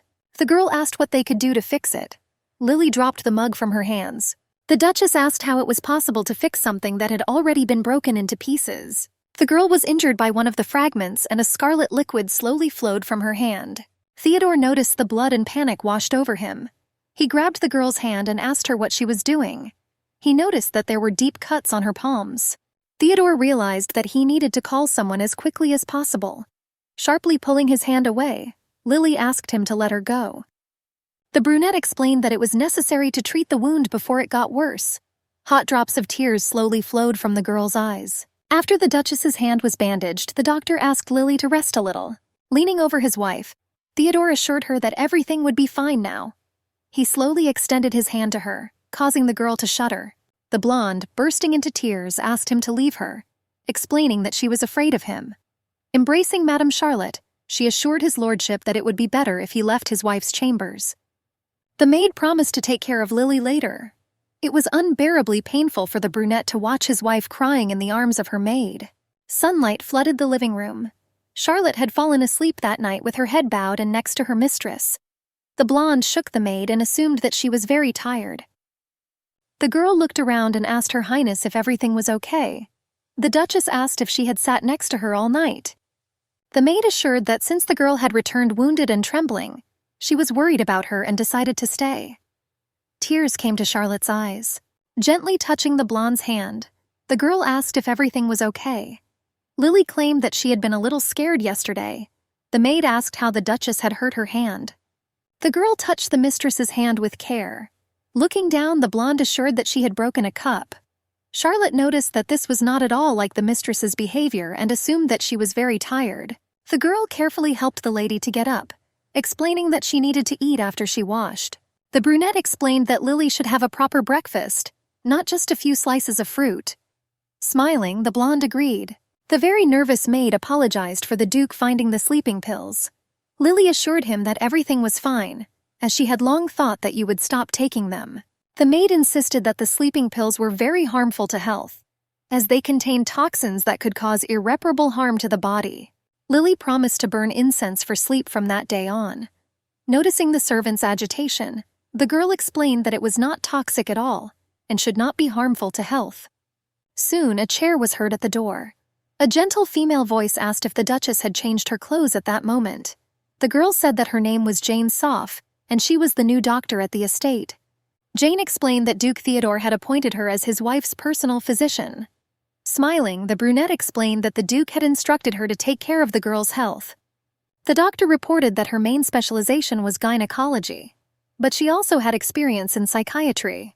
Lily wondered if the woman was taken away after the Duke regained his memory. Jennifer said that the medicine the blonde was taking could also cause infertility. Lily assured that she knew about this side effect. The woman asked if the Duchess had stopped taking sleeping pills from that day on. She assured that it was a wise decision to refuse, and suggested instead to prepare a medicine of a herbal decoction, which does not cause harm. She noted that at present the girl's health left much to be desired, and her immunity was greatly weakened. Jennifer explained that the Duchess had the health of an elderly person.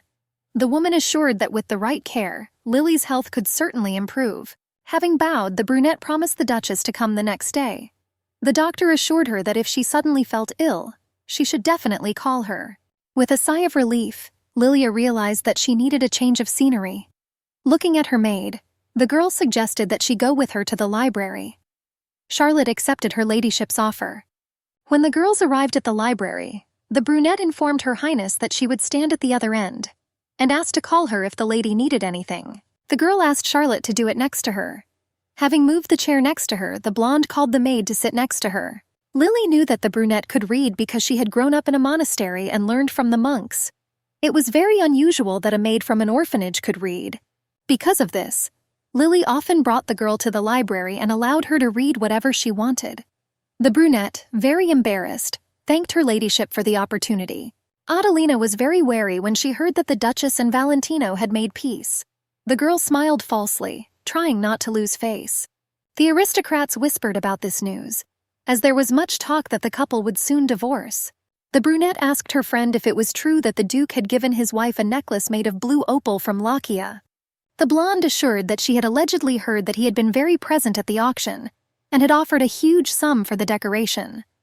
The girl was wary, because the blue opal necklace was more than 300 years old. The jewel once belonged to a princess from Lakia, and she wore the necklace on her wedding day. The necklace disappeared more than 50 years ago, until it unexpectedly appeared at a capital auction. The girls whispered, thinking that Lady Adelina was the owner of the blue opal. The blonde asked her friend to speak more quietly because she could hear her. The girl with green hair asked if the lady would like to join them in a game of chess. The blonde with shining eyes asked Adelina if she knew anything about Duke Valentino and his wife. The girl assured that she had heard that she was the Duke's childhood friend. Adelina forced a smile and explained that they had indeed been close friends for a long time, but she did not know what was going on between the spouses. The host called on those present to pay attention to the fact that it was already mid-August. The prince explained that it was not so hot in France in the summer. He noted that France was an ideal place for active recreation. Smiling, the guy explained that before it was too late, they should have a real hunting festival to enjoy this wonderful time of year. Riddell said he had decided to open Ashridge Forest again this year. Blondin said he had invited the Duke and Duchess of Valentino to the festival. Horror appeared in Adelina's eyes at this news. The girl could not believe her ears. The aristocratic event was noisy. The brown-haired man raised his glass and announced that this was the first time the Valentinos would attend a hunting banquet together. The boy asked if this was wonderful news, and he explained that the fact that the Duke's family life had improved was a reason for joy.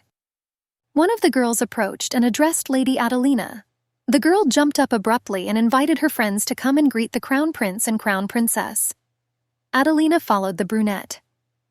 The blonde ran up to the princess, explaining to her sister that she was here. The girl realized that sooner or later she would have to visit Veronica to find out if the rumors were true. The fact that Theodore suffered from temporary partial memory loss was kept secret. Lily realized that the problem was that her husband's behavior had changed dramatically. The blonde understood that it might seem to those around that everything had improved between them. The Duke thanked his wife for doing him a favor.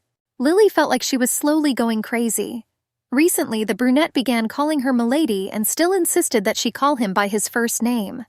Since that incident, Theodore hasn't approached her often. Initially, she thought he had finally given up, but later the blonde realized that the guy was simply holding back his feelings and had been hovering around her for several days. Unexpectedly for the Duchess, the guy began to give her flowers and letters, and then leave gifts at the door of her room. Lily noticed that he had recently lost his temper and started pestering her again. The Duke said that he had a request, which was that they attend together a hunting banquet hosted by the Crown Prince. The girl agreed to this for the sake of her public image. Lily assumed that her husband had the impression that she had opened up to him a little. The blonde couldn't understand why Theodore's memories didn't start to return. The girl realized that more than a week had passed since her husband's doctor advised her to just wait. Lily was slowly going crazy. She realized that soon the boundaries of her patience would burst. The girl understood that there was nothing good because her husband did not remember her, and was essentially a completely different person. The blonde was hesitant about whether she should just forget about the past and start fixing their relationship. Lily understood that nothing would change until they faced the truth.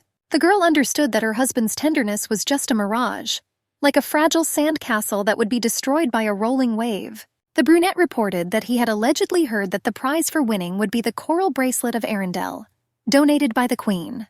The guy enthusiastically explained that it was one of the 7 magical artifacts that was created by the magician Lockshire, who was known for his love for his daughter. The Duke explained that Lockshire was a magician who had fled to their country from distant lands. The man was made a royal magician despite the fact that Lockshire lost his wife early and was left with only a daughter.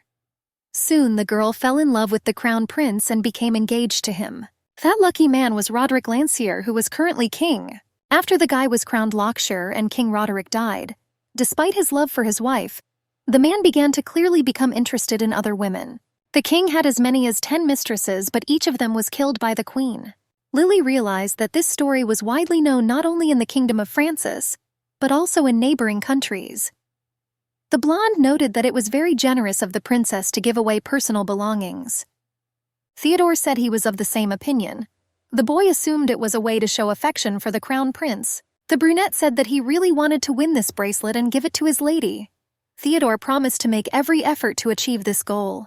The girl really didn't want him to call her milady with every phrase. Lily was speechless, and it seemed to her that the Duke had a split personality. The Duchess reassured herself that her husband had not been indifferent to others from the start. Lily recalled that before he lost his memory, he had felt a particular dislike for her. The blonde remembered the times when she tried with all her might to win at least a drop of his tenderness. The girl was uncomfortable that when she stopped doing this, she got love and care in this form. Lily reminded herself that she had not endured for so long for the sake of illusions. Smiling, the husband reminded the girl that she would also have to ride a horse at the banquet. Theodore suggested that his beloved train with him that evening. The blonde abruptly threw the cup on the table and explained that she was only thinking about her image, since she was his wife. Lily explained that she didn't want to build a relationship with him, and she insisted that he still made her feel uncomfortable. Resentment was boiling inside her, and it seemed to her that she was simply dying from the inside. The Duchess was still hurt by the fact that her husband had never listened to her, and now he said that he had forgotten everything. Lily coldly explained to the guy that she didn't want to expect anything from him and couldn't trust him anymore. The blonde recalled that he turned away from her when she asked for help, and simply watched from the side as her brothers tortured her. The girl coldly reminded him that she had already said more than once that you can't fix something that's already broken into pieces. Bitter tears appeared on Lily's face. The blonde asked what he could do with her fragments. The Duchess ordered her husband to leave. He said her name softly, trying to comprehend what had happened. Covering her face with her hands, the girl staggered, explaining that if he didn't want to leave, then she would. The blonde jumped up from her seat and ran away. The memories echoed in her ears, and every phrase he said hurt the girl. Lily couldn't forget that cold look, the sharp tone and the way he turned away from her, and how he was the first to leave the room, abandoning his wife to be torn apart by Lennon and Chester. Lily couldn't get the image of those animals devouring her with their gaze out of her head. Tears kept streaming down her snow-white cheeks. The girl understood that she was the daughter of the Everett family, and there were misunderstandings between them. But he wounded her in the very heart. Having caught up with the girl, Theodore pressed her tightly to himself, trying not to let go. The blonde wanted to hurt her husband in return. The Duke gently hugged his beloved and asked for forgiveness. Streams of water slowly flowed down the luxurious fountain. The sun painted the sky in pastel colors. Theodore asked the girl to forgive him. Gritting her teeth tightly, Lily blushed and pushed him away. The girl explained that she could not recognize the guy because he did not remember anything that happened between them. The blonde asked furiously if there was any point in his apologies and promises if he had lost his memories. Lily wondered how a person could change so much just because of memory loss. The girl recalled that her husband hated her, and asked how this feeling could disappear. Approaching his beloved, the Duke assumed that there had been a misunderstanding between them and promised to find out everything and fix it. The girl was surprised that her husband was trying to fix it and didn't remember anything. Theodore assumed that this was a second chance for him. The brunette explained that the day he injured his head and lost his memory, the first thing he felt when he saw her was undoubtedly affection. The Duchess said coldly that she did not want to hear it. The guy begged to be heard. The brunette assumed that these were his sincere feelings and admitted that some misunderstandings suppressed his affection. Lily pushed the guy away with anger and asked him not to talk nonsense. The blonde remembered that she had never felt anything like this from her husband. The Duchess revealed that she was nothing more to him than Everett's own family, and lived like a dead person, refusing everything. Lily saw divorce from Theodore as her only future, after which she would fall into the clutches of Lennon Chester. The girl planned that when this happened, she would simply commit suicide because she did not want to live. The Duchess realized that Charlotte was the only one who hoped that she would choose a different path. The brunette repeatedly suggested that the mistress run away from all this. At that moment, the maid suggested that Lily go to a place where no one would find them. And she explained that if you go by boat to the eastern continent, you can find a place to hide and live like another person. The maid promised Lily to help her always be by her side.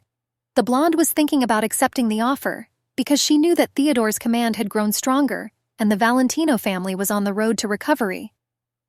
Lily knew it was time for her to stop worrying about Everett's plans and just disappear. The Duchess asked her husband what would happen if the memories returned before he found out what the misunderstanding was between them. The brunette assured him that it would be for the best, because he would immediately understand what the problem was. The girl asked what would happen if he forgot the time he spent unconscious. The Duchess asked what if there were only misunderstandings between them. Pulling her hand away, she asked him to accept her choice. The girl explained that the conversation was pointless. The blonde admitted that she had already seen how her life would unfold. That's why she didn't have the strength to resist. Lily insisted that she simply didn't want to do anything. The girl fell helplessly to her knees and began to sob. Sitting down next to his beloved, Theodore promised to try so that someday she could completely trust him. For the blonde, his words sounded completely meaningless, because the trust between them no longer had any meaning. A few days later, Lily learned that several servants had been fired. The brunette had found out for the mistress that those who had incited the team to bullying had been fired. The Duchess realized that everyone who spread rumors about her or treated her badly were punished with Theodore's help. The blonde was annoyed because she was going to deal with the girls herself, and he just wasted his time. Charlotte raised her little fists and assured him that she planned to take revenge with her own hands. The Duchess noticed that Charlotte had a surprisingly warlike character. The blonde realized that if her maid was a knight or a mercenary, she would have succeeded. The girl anxiously reported that this was not what the mistress had asked for. The brunette said that Lord Hyson had been doing something strange lately. The maid said that people had seen arms dealers coming and going from the boy's estate. Lily asked how things were going with Owen. The brunette told him that a new mage had recently joined him, and that the mage's influence seemed to coincide with the time when the Duke had injured his head. The girl said that about a week before the Duke's departure, the mage was under the Lord's command. Lily was not at all surprised by this outcome of events. The blonde realized that it was strange from the very beginning that a minor head injury caused partial memory loss. Charlotte asked excitedly if the lady thought that what happened to the Duke was staged. Lily explained that her family would not sit back and watch the Valentinos regain their influence. The blonde decided to thoroughly investigate how her husband had been injured. She decided that it was worth studying the records of that time and meeting with the commander of the Knights. Lily was sure that he was responsible for the documents on military affairs. The blonde, however, did not know the necessary person. The Duchess began to think about just giving up. Charlotte asked her how she could do that, but the blonde thought it was a waste of time. Lily was sleeping. Hearing a knock on the door, Charlotte asked who was standing behind the door. The maid explained that her ladyship was currently resting. A calm voice came from behind the door. The servant Albert asked the lady to receive guests. The guy said that Mrs. Seymour was away, and therefore the Duchess would have to receive the guest. Raising her sleepy face from the soft pillow, the blonde asked who was making noise there. Charlotte explained that it was Lady Adeline Albinus who had arrived to visit. The girl quickly put herself in order and quickly walked along the authentic corridor. The maid asked if she could go talk to the commander of the Knights. Charlotte assured that she could tell the man that the Duchess would like to meet him. The Duchess noticed that she was quite smart. The brown-haired woman quickly realized that the lady wanted to meet the commander-in-chief. Lily asked the maid to convey a message to the knight commander as soon as possible. The blonde asked Charlotte to return to the living room as soon as she finished. With a cheerful smile, the girl ran to carry out the mistress's order. The Duchess suggested that if Mrs. Seymour was not present, then she would not have to be careful. The girl understood that she had to take the initiative while the woman was not in the estate. Lily guessed that the girl came to visit to check if the rumors were true. The blonde understood that Adelina had warm feelings for Theodore. Lily knew that she often visited Valentino's castle to meet her friend, and always behaved friendly towards him as if showing off. The blonde understood that she was endlessly disappointed deep down. The girl noticed that Theodore had not shown any interest in her lately. For Lily's husband, the girl was no more than a childhood friend or acquaintance. The Duke treated Adeline with slight irritation and slight annoyance. The blonde understood that even to a stranger like her this was noticeable. The girl suggested that this was precisely why her rival was so persistent. Lily rejoiced imagining her rival's face when the rumors were confirmed. The blonde was very interested to see what kind of perverted image was hidden behind the mask of the kind and sweet Adelina.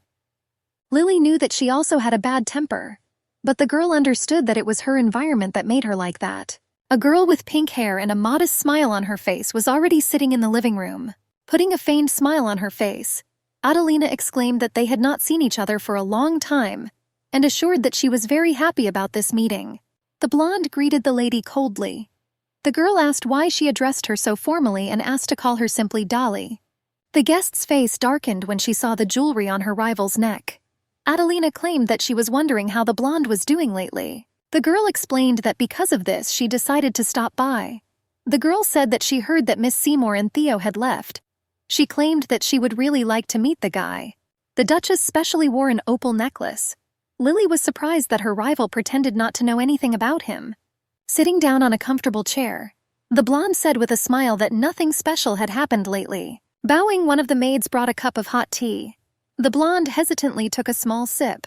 Trying to break the awkward silence, Adelina said that this tea was brought from the Eastern continent as a gift. The girl asked the Duchess if she liked the drink. Lily noticed that the tea had a rather pleasant aroma. Rolling her eyes, the guest explained that this was a trifle for her, since Theodore preferred tea to alcohol. The girl admitted that she couldn't wait for his reaction and sincerely hoped that he would like it. In response to such impudence, the blonde just smiled. Lily noticed that she was subtly demonstrating intimacy with her husband in her own presence. The Duchess understood that those who have difficulty controlling their anger may lose their self-control and say unnecessary things. The blonde was aware that this could make her look inadequate for no reason. The girl expected that in such a case Adelina could play on her emotions and cry.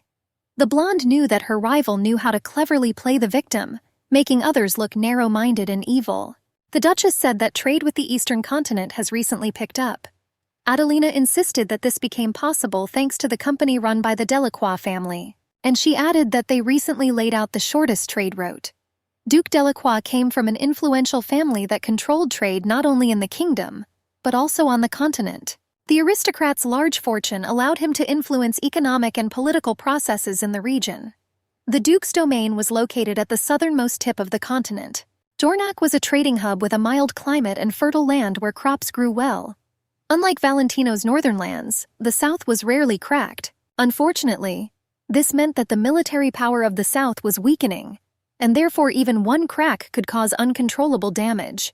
Lily understood that Valentino, who was used to this kind of thing, could have been refused help.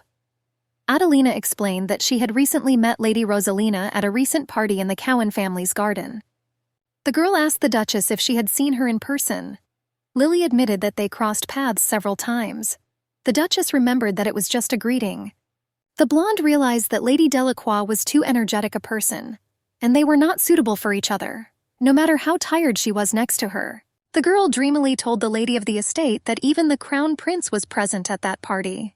Adelina said that His Highness had mentioned that a hunt would soon be opened, to which the Duke and Duchess of Valentino would be invited as guests of honor. Putting on a sly smile, the guest asked whether this was true.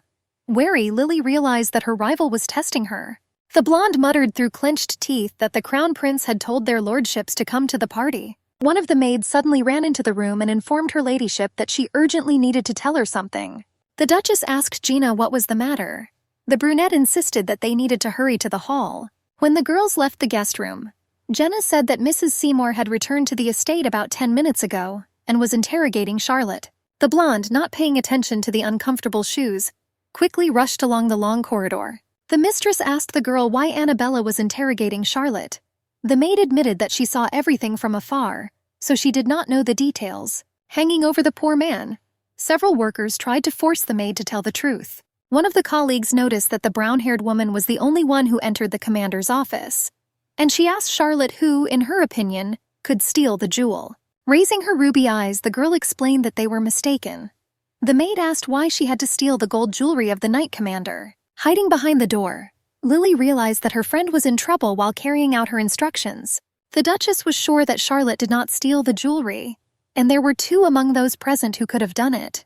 The girl ordered through gritted teeth to leave. The mistress asked the maid if she wanted a confession to be knocked out of her. Taking the rod, the woman ordered Charlotte to climb onto the chair and lift her dress. The blonde could not see how she was going to whip her maid without any evidence of her guilt. Lily was furious that the woman would go that far. She could not allow this because the brown-haired woman was her personal servant, and they had a close relationship. The girl understood that if Charlotte was framed and forced to leave the castle, she herself would find herself completely alone, which would extremely limit her freedom of action. The Duchess assumed that this was precisely what Mrs. Seymour wanted. She knew that her mother-in-law had been isolating her for the past few years and watching while pretending to play by the rules. The blonde realized that the woman did it so carefully that Theodore didn't even notice. The Duchess speculated that Mrs. Seymour saw the incident as an opportunity, or was behind it all from the start. The girl ordered the commander of the knights to be brought. Jenny was a little taken aback and asked if she needed to do this now. Mrs. Seymour ordered the maid to climb onto the chair at the same moment. The blonde burst into the room and asked what this meant. The Duchess's face was stern and unshakable. Annabella noticed that the girl arrived just in time because her maid had stolen the gold jewelry of the Knight Commander. The woman claimed that Charlotte continues to deny, and that is why she is interrogating her. The maid assured that they did not steal anything, and she ran behind her mistress with tears in her eyes. The Duchess coldly inquired whether there was evidence of the woman's accusation. The blonde said that they had a witness in the form of Serena. Annabella asked the girl to tell her what she saw. Lowering her eyes, the girl said that she was responsible for cleaning the commander's room. The maid claimed that about 20 minutes ago she went to clean up and saw Charlotte coming out. Serena assured that this seemed strange to her, and she was going to report to the commander when he arrived to prepare for departure. The maid claimed that at that moment she came into the office to talk about Charlotte, and the commander said that his gold jewelry was missing. With her hand on her heart, Serena assured that she allegedly believed that Charlotte had stolen the jewelry. The girl explained that she saw Charlotte enter the captain's office shortly before the item disappeared. Lily's eyes flashed with rage. She asked if she was the only witness, and she doubted how they knew that the accuser herself was not a thief who had made up a story to frame Charlotte. The Duchess recalled that Charlotte initially had a higher salary than a typical maid. The blonde explained that in this situation, it was not difficult to guess who exactly stole the commander's jewelry. Serena's hands trembled and her body became covered with drops of sweat. Raising her tone, Annabella asked the girl to shut up. The blonde asked the woman if she had finished searching the maids. The girl suggested that this was the first thing they should have done. The lady chuckled that she considered this unnecessary since they had a witness. Lily suggested that she might actually be a criminal. The blonde assured that they should search everyone, starting with those gathered at this place. The brown-haired woman asked if this was necessary. The woman shared that she was more interested in the reason why Charlotte entered the commander's office. Lily explained that the maid did this on her orders. The Duchess asked if it seemed strange that Charlotte, sent on her behalf, stole jewelry from the commander's office. Lily recalled that the brown-haired woman was in the office on the orders of the Duchess. The girl ordered each of the maids in turn to come forward for a search. With trembling hands, Charlotte felt the accuser's petticoat. The girl was surprised to pull out a gold jewelry with a central sky-blue stone. Breaking into a scream, one of the workers asked Serena how she dared to steal and even frame someone else. The brown-haired girl suggested that you also pocketed the silver earrings that Lucy lost. The shameless maid also pocketed. The girl asked if she thought that her younger brothers and sisters would be proud of her.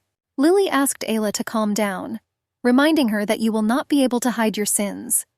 The blonde hovered over the maid, causing her face to become covered with drops of cold sweat.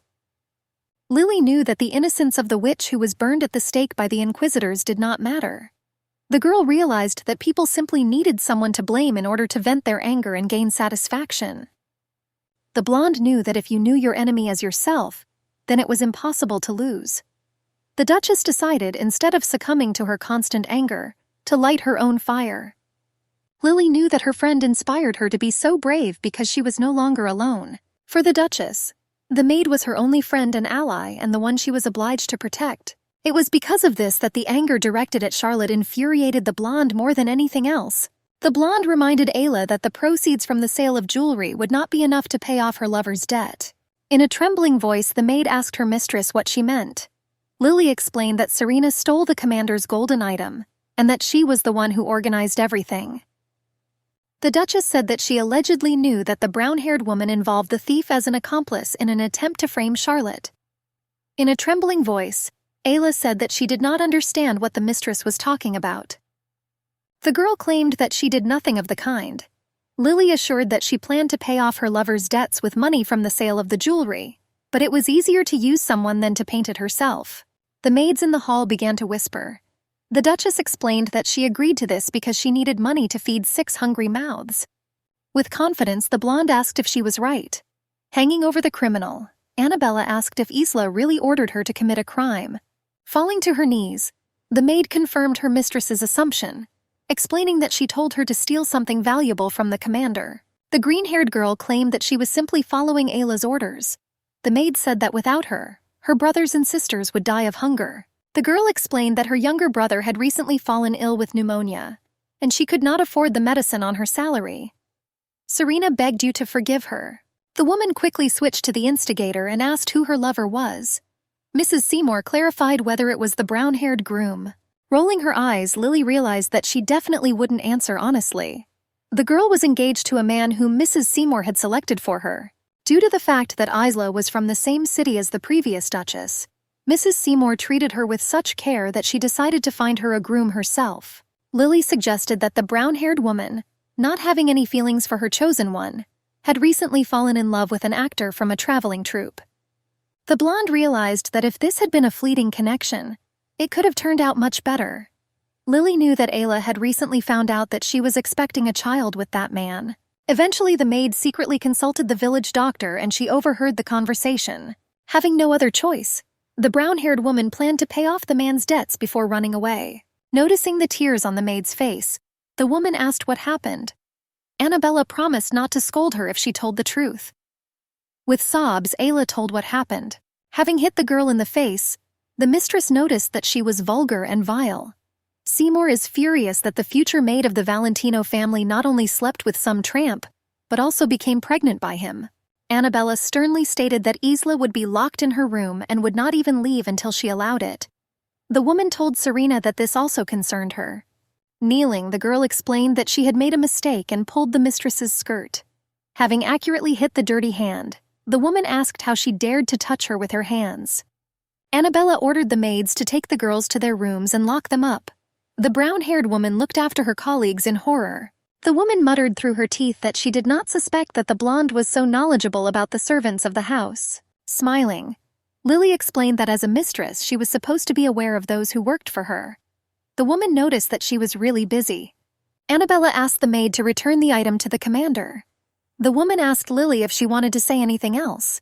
The Duchess asked Mrs. Seymour not to touch her people anymore. Annabella asked in surprise what the girl said. The blonde explained that this could be considered a warning, and said that if such an incident ever happened again, she would not just stand by and watch. The girl looked at Annabella with a contemptuous look and warned that she knew a lot. But the woman hit Lily in the face with all her might, and asked how she could boldly say something like that. The area quickly became red from the beating. The blonde was surprised that this would offend Mrs. Seymour so much. Theodore froze in horror as he watched what was happening.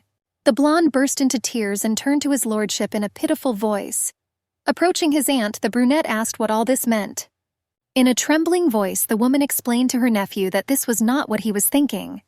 Approaching his beloved, the Duke noticed that the girl's face was completely swollen. He said that you need to quickly apply cold.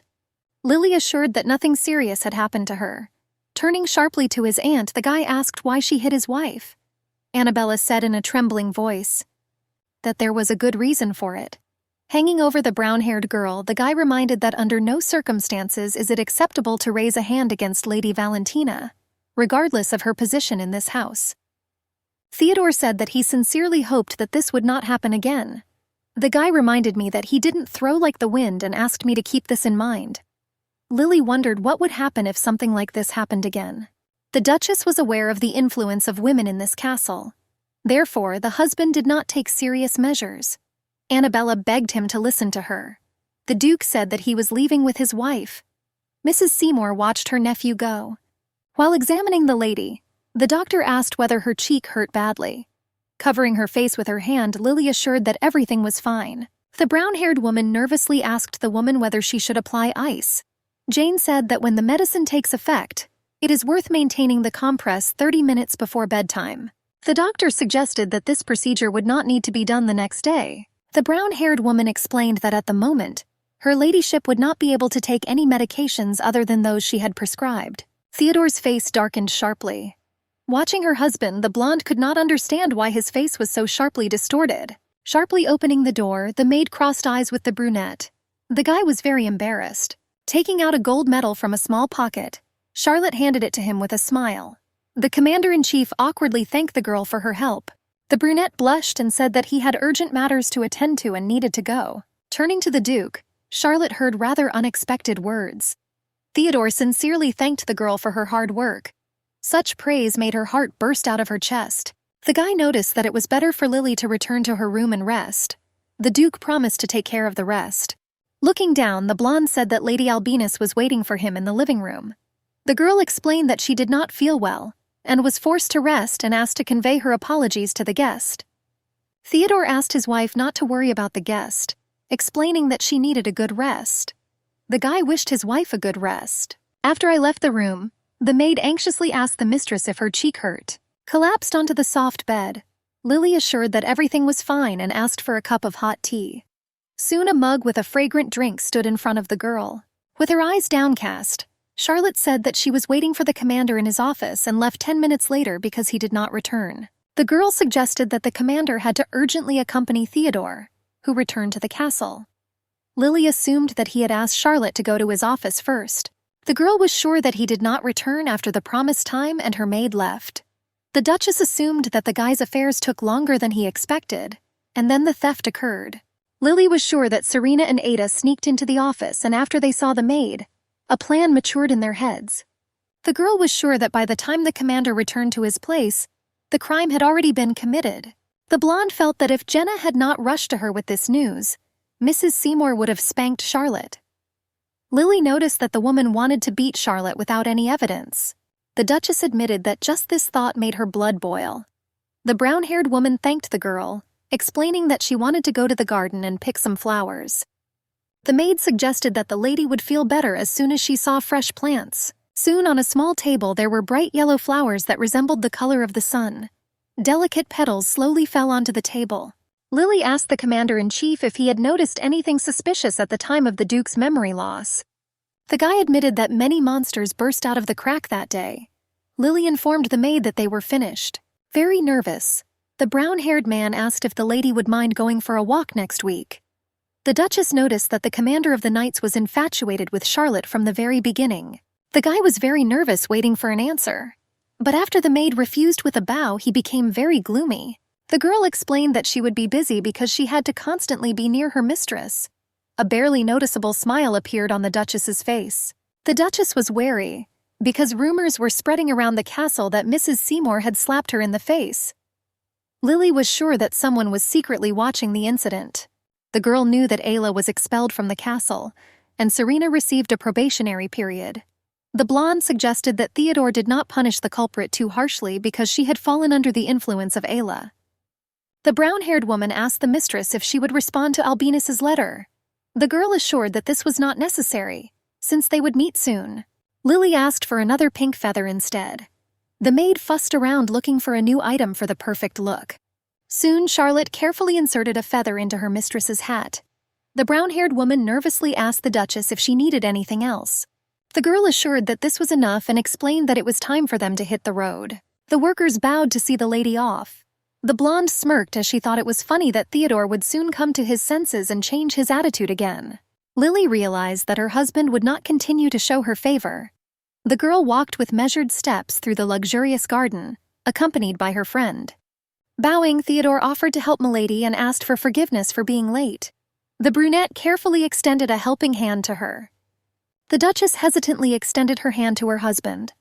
The blonde looked into his sky-blue eyes, which remained so even in cloudy weather. The girl remembered the times when she liked those eyes. Lily was sure that if she thought the same now, she would sooner hit her head on the carriage. The brunette noticed that the swelling on her cheek had subsided. The guy said that he was sincerely glad that the chosen one did not have a scar. The Duchess was furious that he considered her his toy. Lily couldn't understand how this man could be so sweet, since just a few months ago he didn't listen to her story and acted heartlessly. The girl realized that it did not matter to her that Theodore had lost his memory at the moment. She was sure that this was completely absurd. A wave of anger rose in the blonde's heart. The Duchess could hardly suppress this feeling within herself, controlling herself. Waving his hand towards the carriage, the brunette invited his wife to sit in the carriage.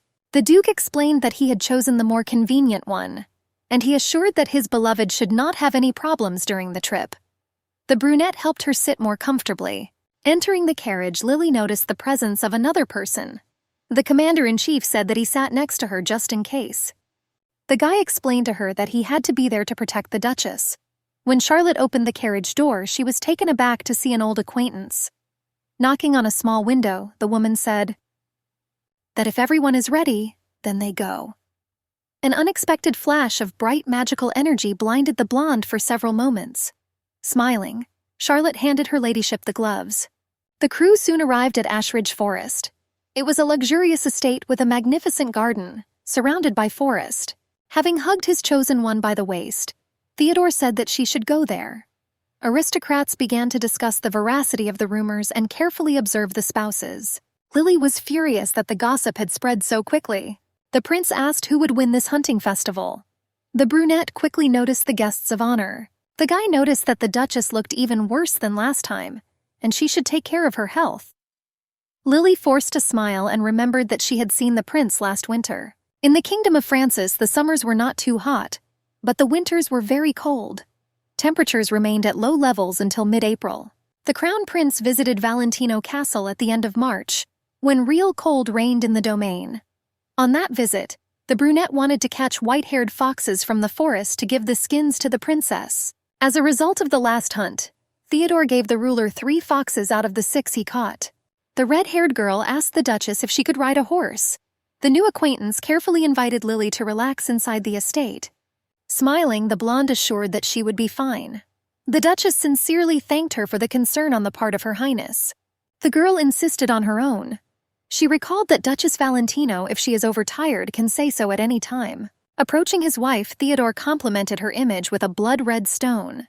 The Duke explained that the jewel contained his spiritual power. The brunette explained that it was unlikely that anything would happen, but the artifact would protect her in unforeseen circumstances.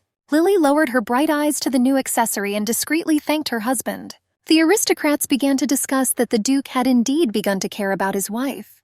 One of the men explained that he did not believe it until he saw it with his own eyes. It was unbearably disgusting for the Duchess to be the object of gossip. The blonde was sure that among the guests there were those who were betting on when she would get a divorce. The girl knew nothing more disgusting than trying to profit from someone else's misfortune. Lily's pupils shrank when she saw her brothers. The prince warmly greeted the noble lords of Everett. Having embraced his wife, Theodore tried to take her away. The blonde felt someone else's gaze on her besides Heeson. The girl noticed a figure in a dark robe that covered the stranger's entire face. Lily looked at this guest. The madman's eyes were filled with blood. Charlotte quietly reported to her ladyship that the man was Lord Owen's new magician. The blonde remembered that the period when the magician joined her brother coincided with the time when Theodore injured his head. Lily remembered that there was nothing unusual in the military records she had recently checked. The blonde found it very strange that the number of monsters that escaped from the crack was huge. The creatures were very ferocious, and the girl had a bad feeling. Smiling, the brother asked Lily how she felt today. The Duke said through gritted teeth that everything was fine with their married couple, and thanked them for their attention. Smirking, Owen noticed that the brunette liked his gift. Lily was wary because she had never heard of gifts from her brother. In a whisper, the Duke promised to tell her about this later after the banquet. With a radiant smile, the blonde ran up to her sister. The jumping girl asked Jana to hurry up. The guy smiled and said that he was already on his way. The prince said that the prize for victory would be a coral bracelet. The brown-haired man invited the guests to start the hunting banquet. The guy asked the participants to go forward and the spectators to move away. The blonde hesitantly placed her fragile hand on the saddle. A few moments later, Lily easily jumped onto the horse. Approaching his wife, the guy said that the knights would accompany her and assured that everything would go smoothly. Theodore asked the Duchess to be careful and not take off the brooch he had given her. After receiving an affirmative answer from his wife, the brunette smiled uncertainly. The Duke gently stroked the chestnut horse's back. Lily's face darkened when her rival invited her. Adeline asked the Duchess who would win the competition. The girl said that she bet on Theodore. Smiling, the blonde said that she also bet on her husband. One of the participants explained that the Duchess will be rooting for her husband, and this is already obvious. Moving away from the gossipers, Lily noticed that she had no sense of tact at all. The Duchess, urging her horse on, tried to keep up with Mrs. Seymour. The horses followed the forest paths at a calm pace. The blonde noticed that it was full of insects. The Queen noticed that Lily was armed to the teeth. Elamel invited the girl to try it and handed her a small bottle of perfume. The woman explained that if she found the smell pleasant, she could spray the scent on herself. The Queen assured that in this way there would be significantly fewer insects. Lily accepted the gift with embarrassment. The blonde noticed that the current Queen Elamel seemed quite nice, but in fact she was a terrible person. Lily knew that Her Highness was generous and harmless towards weak creatures that needed to be protected, but at the same time, she is infinitely cruel to those who harm her. One example of those whom the Queen does not trust is Adeline. Lily knew that she knew what kind of nature was hidden behind the girl's mask. The brown-haired girl noticed that every day the girl looked worse and worse, and asked what happened to her health. Smiling, the blonde assured that she shouldn't have worried. The Duchess could not understand why recently many people were interested in her condition. Looking around, the Crown Princess noticed that despite the fact that they had gone far, they still had not seen a single rabbit. the girl assumed that those who walked in front took all the loot. Wary, the blonde assumed that she was the only one who felt something. Lily knew that she should be on her guard just in case, since Owen's magician aroused her suspicion. Abruptly, until this moment, the calm horse tried to throw off its rider, suddenly and unreasonably rearing up. The girl grabbed the reins with all her might, trying to calm the violent horse. The princess nervously asked Lily how she felt. The Duchess asked Lady Albinus if she had felt anything. The blonde asked Her Highness to stop, explaining that they could not go further. Soon the woman approached the crack. Fear appeared in the brown-haired woman's eyes. The boys ordered the queen and princess to take their horses to safety. The brown-haired man could not understand why it formed in Ashridge Forest, since there was no crack season at the moment. Those present on the walk were horrified, because nothing like this had ever happened in this area. Adeline asked the Duchess when she realized this. The blonde explained that she felt as if space was being warped. Looking at Lily in surprise, the girl explained that this was impossible, since only those who had made a contract with the spirit could feel it. Soon the crack began to rapidly expand and a massive clawed paw peeked out. The monster tore space with its claws and looked at the fragile girls with its blood-red eye. Soon the monster tore open the space and finally showed its face. One of the knights ordered his colleagues to take positions and not retreat. The girl, having fallen from her horse, sat in front of the creature, which thirsted for bloodshed. The cracks began to quickly spread like dark spots in the middle of the blue sky. With tears in his eyes, the man begged for his life to be saved. The monster grabbed the aristocrat in its clawed paw. One of the knights, tightly clutching his sword in his hand, ordered to immediately fire a signal flare. The guy explained that he urgently needed to report this to the crown prince. With horror in his eyes, the brown-haired man explained that they were faulty and they had tried more than once. One of the creatures quickly devoured the aristocrat. Scarlet drops splashed across the ground. Adelina ordered everyone to stand behind her, promising to drive away the creatures with magic. The Duchess was wary because she knew that the only force that could defeat demons was the power of the spirit. Lily knew that with the help of strong magic it was possible to weaken or even take life, but the crack through which the demons broke through could only be closed by the power of the spirit. Due to incidents like this, every province had to have a person who made a contract with the spirit. Lily knew that in the Albinese line of magicians, there were no direct descendants who were capable of something like that. The Duchess knew that Adeline was a legitimate daughter, which meant that she could use magic.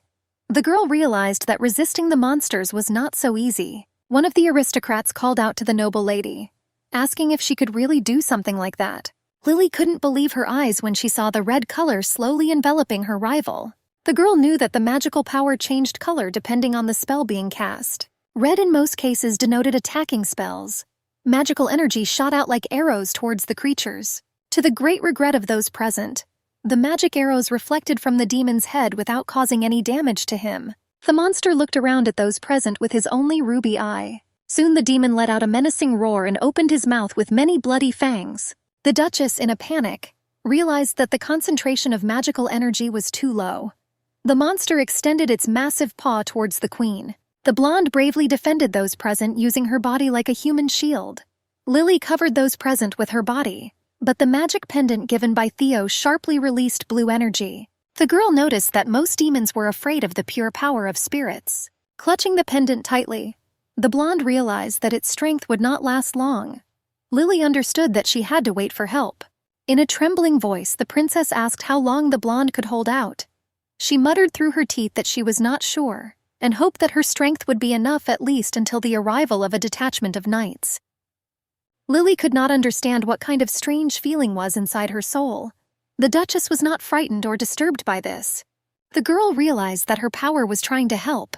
Lily froze with her eyes wide open and could not believe that the spirit of the forest was standing in front of her. The Duchess knew that since time immemorial, spirits have lived in all natural areas.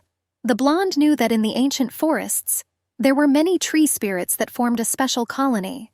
The Duchess read that they did not speak the language of people, because words and writing were created by people to communicate with each other, and this had nothing to do with the language of nature. Lily knew that an ordinary person, not sensitive to spirits like her, would not be able to speak to them.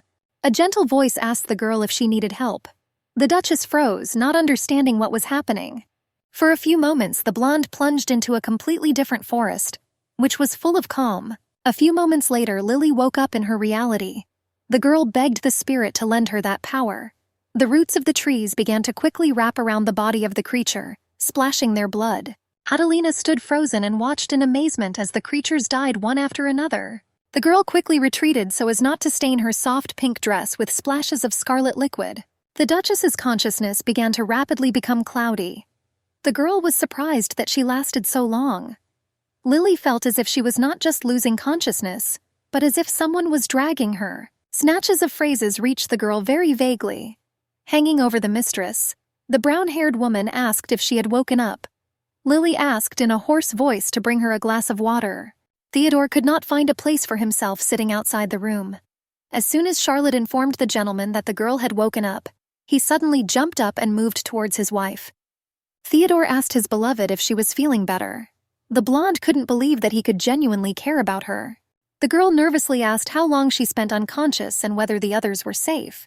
The Duke said the blonde lay unconscious for more than 6 hours. The guy said that those whom she protected were unharmed, but among the knights there were wounded and dead.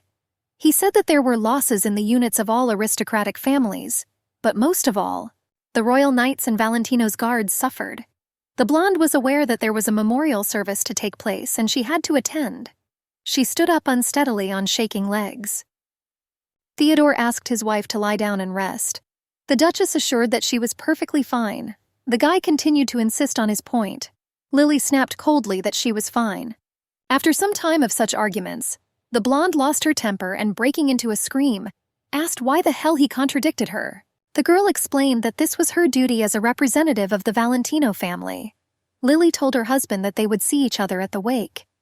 The Duke sadly saw her off.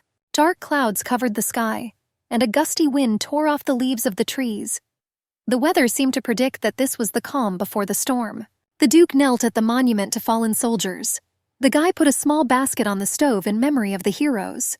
The ceremony of remembering those who died at the hands of monsters was very important for both ordinary people and aristocrats. It was believed that if the deceased did not receive proper consolation, then the RN could become an evil spirit. It didn't matter whether this belief was true or not, but honoring the memory was a holy thing.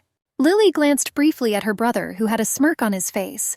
The Duchess quickly looked away. Theodore noticed that the girl did not look well. The blonde assured that everything was fine. Owen asked his sister how she was feeling. The Duchess calmly said that she had no serious injuries and thanked her for her concern. The blonde noticed that that magician did not come to the wake. Owen asked if he could pick Lily up for a word. The Duke explained that this would be difficult and asked the guy to speak at this place. The Lord grinned and asked why Theodore refused him. The blonde claimed that he just wanted to talk to his little sister. The brunette explained that he could get the answer to this question from Lord Hyson. The girl snatched her hand from her husband's and went to her brother. Lily asked her husband not to worry and promised that it would not take much time. With a malicious grin, the Lord extended his hand. The blonde followed the guy along long corridors. The brother reminded the girl that it was time for her to prepare for a divorce from Theodore. Lily waited for him to raise such a sensitive topic. The Duchess said that she must obey if such was her brother's wish. The girl remembered that over the past year and a half she had not brought any benefit as the Duchess of Valentino. Lily realized that she had not obtained any necessary information for her brother, and could not win Theodore's heart. The girl realized that Owen began to think about other benefits from her. The blonde understood that she would be sold to Lennon Chester. Lily realized that the guy's family could give up some of their lands and troops, which would be a profitable deal for Everett. The Duchess understood that the Chester family had no reason to refuse. The girl understood that because of Lennon's notoriety, his passion for lewdness, no one wanted to marry him. Lily knew that he would definitely accept the offer with open arms. The blonde noticed that his sister had sensitivity to perfume, or that it suddenly appeared. The girl assured that it was just an accident. The Lord asked again in surprise. Owen said that there are very rarely moments when loved ones of spirit contracts become sensitive. The blonde explained that this only happened when the contractor was sincerely attached to the person. The guy noticed that Valentine had become much more favorable towards his wife, which was rare for his character. Tightly gripping his sister's hair, Owen asked if he had hit his head lately. Amethyst eyes sparkled in the twilight. The Duchess said that this did not matter to her. The blonde asked what Duke Valentino himself thought about this. Theodore, who stood for his wife, asked whether the guest had finished talking with his sister. The man said that Her Highness was looking for them. Owen assumed that they wanted to reward his sister for saving the queen and princess. The blonde noticed that the girl lived to see very interesting times. The guy noticed that no one would have thought that Lily would accomplish some kind of feat, cuddling close to her husband. The blonde explained that life was full of surprises. She told her brother that it was time for them to go. The Duchess argued that Her Majesty should not be kept waiting. Lily did not want to come into conflict with her brother on this special day, especially over trifles. The husband worriedly asked if the guy had insulted the girl. The Duke suggested that perhaps it only seemed to him that she was apparently accustomed to such an attitude. Theodore asked with concern if everything was okay. The blonde remembered that the guy didn't care at first. Lily wondered how her wife would react to such words. She realized that there was no point in talking about it. The girl coldly explained that in any case it did not bother her and asked her husband not to interfere. Drops of cold sweat appeared on the brunette's face. The guy asked his lover to wait a few more moments. Theodore was taken aback when he looked into eyes full of contempt and hatred. Soon the Valentino couple came out in public, holding hands tightly. The Duchess felt uncomfortable when she felt other people's gazes on their hands. The blonde felt her aversion to his touch lessen significantly. This realization greatly cooled Lily's feelings. The girl, holding her husband's hand tightly, walked towards Her Highness. Smiling, the woman said that she was very glad that they finally met. Having bowed in a curtsy, Lily turned to Her Highness. The woman asked the blonde how she felt. The brown-haired woman admitted that she was very scared when the Duchess fell unconscious. The Queen explained that her experiences were negligible compared to what the blonde's husband felt. Smiling, Lily thanked Her Highness. LML thought that the savior didn't look good, and suggested getting straight to the point. The brown-haired woman explained that the winner of the hunting banquet could not be determined, but they had someone who made a huge contribution to the event. Smiling, the woman explained that because of this, she decided to present the coral bracelet to the Duchess of Valentino. Her Highness recalled that the girl saved her princess and other people. LML placed the jewel on the graceful hand of the savior. Bowing deeply, Lily said that she was deeply grateful for Her Highness's kindness. Enthusiastic applause rang out in the hall. Coming out of the crowd, the man asked how the Duchess could contact the forest spirit. The brown-haired man explained that as far as he knew, Lily was not sensitive to magic. Looking at each other, the aristocrats began to discuss this information. Standing in front of his wife, Theodore said that he, as a contractor, could explain this. The guy explained that whoever was attached to people like him sometimes gained sensitivity to spirits. The brunette noted that his wife was a direct example of this. People began to discuss this news with even greater enthusiasm. The Duke reported that sensitivity to perfumes, as far as he knew, did not arise so easily. The guy hesitated a little, trying to explain the reason why his wife gained the ability. Theodore realized that his feelings for the blonde were much deeper than it seemed. The Queen explained that in her opinion, the couple were extremely close. Elimel said that she had something to talk about with the Duke. She asked if she could talk to him that night. When the couple left the public, the guy explained that he was sure that it would be better this way, but he put her in an uncomfortable position. The darkened brunette asked for forgiveness. The Duke told his wife that he did not want to cause her any trouble. Theodore quickly left, leaving the blonde alone with her thoughts. Lying down in a cozy bed, the blonde sighed with relief, realizing that it was all over. The Duchess was very glad that her brothers did not start nagging again. The girl remembered Heeson's gaze and could not understand why he always looked at her with such contempt. The blonde remembered Adelina's look and realized that she had changed her attitude towards her. Lily covered herself with a warm blanket and reminded herself that this was not her business. The girl remembered that her husband was with the crown prince and will not return until tomorrow morning. Lily realized that she had no place to call home.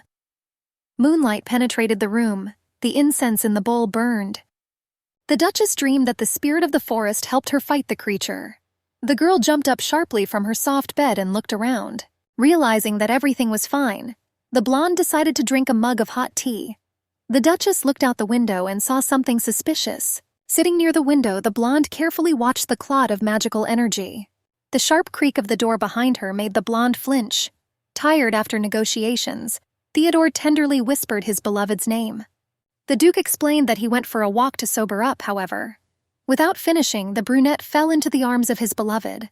Lily noticed that he drank too much. In a trembling voice, the guy asked for forgiveness for such a look.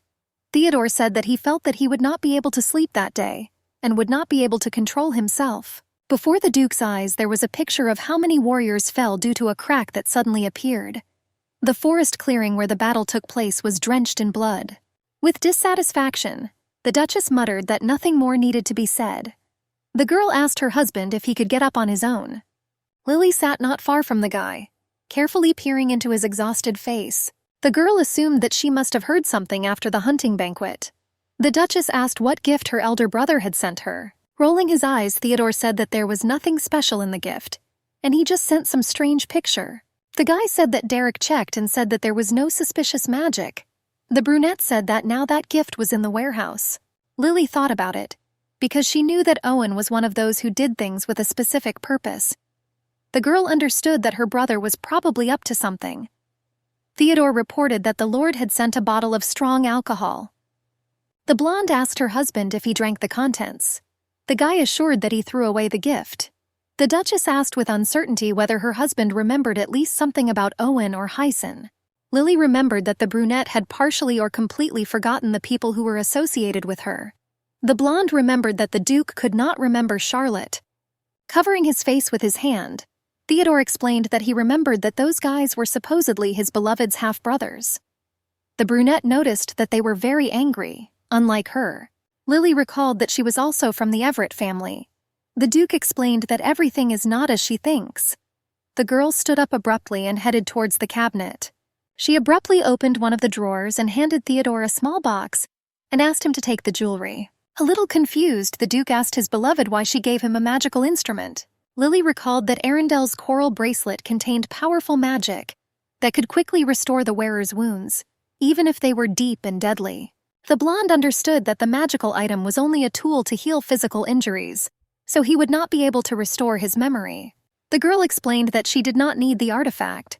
Lily suggested that it would be much more useful to the Duke. The guy stopped his beloved, explaining that it would be better if the gift stayed with her. The Duke assured that nothing would happen to him, and that what had happened before was a rarity. However, the possibility that this would happen again could not be ruled out. The blonde said that she could take care of herself on her own, and that the guy would be better off taking the bracelet. The Duchess placed the bracelet on his wrist. Smiling, the brunette explained that he was glad that she was nearby. The girl turned away sharply so as not to show her sincere feelings. The Duchess reminded him that he was very drunk and should have rested. Theodore tried to get up, gently whispering his lover's name. The guy grabbed Lily's hand tightly, and at that very moment his consciousness plunged into the moment when the attack occurred. Tightly squeezing her wrist, Theodore begged his beloved not to leave. The blonde reminded herself not to hesitate, and she was doing a good job. Lily reminded that if you have to choose someone to trust, it doesn't have to be Theodore Valentino. She realized that if she gave up and gave up everything, then her life would have no meaning. The blonde understood that if there was a chance to avoid a worse future, she must decisively choose this path. The Duchess knew that she had to make the right decision. The brown-haired woman reminded the lady that it would soon begin to rain. Lily said that in this case he should return. More than a week has passed since the end of the hunting festival. The first thing the girl returned to the estate was to carefully check the mysterious picture that Owen had sent. The blonde asked the magician for forgiveness for making her check twice. She assured that he did an excellent job. The guy explained that this was his job and she shouldn't worry. Lily asked her husband what the picture looked like in his opinion. She explained that she needed to check something. Peering carefully at the gift, the Duke said that he saw an unpleasant red sea which seemed to be soaked in blood. The girl asked her husband if he had ever told her brother or anyone else about what he saw in this picture. A little confused, Theodore assured that he had not told anyone about this. The blonde asked others what was depicted in the painting, but everyone talked about the blue sea. Lily wondered why the picture turned out to be red only for her husband. The blonde suggested that this could be due to Theodore's condition. The girl was sure that the one who lost his memory saw the Red Sea, and Owen either suspects this, or probably knows. Lily suggested that there was a high probability that her brother was behind Theodore's memory loss. The Duchess thought that the sudden crack that appeared in Ashridge Forest was quite suspicious, as if someone had specifically caused it. The girl suggested that the magician who accompanied her brother that day artificially created a crack. The blonde was sure that all the long-standing tragedies that weakened the Valentino family were the work of her family. Seeing the mistress's darkened face, Charlotte asked what had happened. The blonde felt guilty even though it wasn't her fault. The girl suggested that Theodore Valentino was the main culprit of the tragedies. Suddenly a guy appeared before her eyes and gently called her by name. Lily knew that one day the dam that held back emotions would collapse, and they would flow in an uncontrollable stream. The girl knew this well, and she did not want to be caught in the arms of this powerful stream again. The Duchess sharply pushed Theodore away, asking him not to approach. She was emotionally exhausted, trying to hide all her sincere emotions. The blonde asked her husband to pretend that he simply did not know her. Theodore explained that it would rain soon. The girl's body trembled. The brunette explained that he came to pick her up because it was about to start raining. The guy asked his beloved not to be afraid. Lily lowered her eyes and realized that he had said not to be afraid, without even realizing what she was afraid of. The blonde tried to ignore his gentle, tremulous voice and careful touch, as if hugging something precious. This was everything that the Duchess had wanted in the past. The girl involuntarily remembered her late mother. At that moment, the woman asked her what color the baby liked best. The blonde assured that it was blue. Mom reminded me that the sky was blue when the sun rose. And that's why she liked that color too. At the last meeting, she promised to buy her daughter blue clothes for her 9th birthday. To Lily's great regret, the woman was never able to keep her promise. After that, the mother sold the baby to the Everett family home and disappeared from her daughter's life. The girl deeply hid the memories of her closest person in a blue outfit. Because of this, Lily never wore blue dresses, so as not to think about her mother. The blonde couldn't understand why these memories surfaced at that particular moment. Heavy drops of rain quickly fell on the delicate leaves of the roses. Theodore quickly walked up to his beloved. A very nervous blonde asked if he was really worried about her after he woke up from a head injury. The Duke admitted that he fell in love with her at first sight immediately after he woke up. With tears in her eyes, the girl asked why he changed his mind about her. Lily asked if he was mistaken about her. The blonde understood that the Duke would not be able to answer her question at that moment. The girl hated him because he was deluded and cold towards her and always looked down on her. The blonde understood that the guy had become the same as Everett's demons. The girl explained that one should not play with such feelings as the heart, which is filled with resentment. Lily explained that even his warmth, tenderness would not make up for those deep wounds. The Duke's concern for his wife brought her only pain, which was comparable to salt poured onto an open wound. Adelina ran up to her friend with a radiant smile and hugged his hand. The blonde realized that it would be nice to chat with Theodore in a normal setting. Soon the brown-haired woman ran up to the gentleman with warm towels. The brunette took one of them and threw it over his wife's shoulders. The guy explained that he constantly thought about it, and now he could not apologize to her for the past. The Duke explained that he was trying to hide his immaturity, and was confused about how to approach it. He assured that he would not be able to fully understand the burden she had endured until she remembered her past. The guy was sure that any of his efforts would be pointless, and he wanted to address this issue. The brunette promised to definitely find out the reason. The Duke promised to find out what the misunderstanding in the lost memories was that caused him to ignore his feelings. Lily assumed that the guy had become disillusioned over the time he had spent with him. The Duke assured that this was not so. The blonde explained that she was sure that she was different from her father and brothers, despite the name Everett. The girl assumed that due to her low origin she was very different from them. The blonde explained that she was mistaken, because she studied with her father and grew up with her brothers and also became the same. The guy gently whispered his wife's name. Lily recalled that he once told her that she had to stop and stop trying. The blonde explained that she grew up in this den of demons and was no different from them. The girl asked Theodore to think about it again. The Duchess asked if he treated her well, or the ideal version he imagined. Cold drops of rain along with tears slowly rolled down the girl's face. Lily suggested that Everett would not only be pierced by an invisible arrow in the garden. The blonde suggested that the guy still had the same invisible scar. But because they were from warring families, he ignored his feelings, hiding them behind rudeness. Lily began to think that their meeting in the garden was fateful. Theodore was sitting in his office. Approaching the gentleman, the brown-haired man explained that he had investigated the activities of the Everett family in as much detail as possible.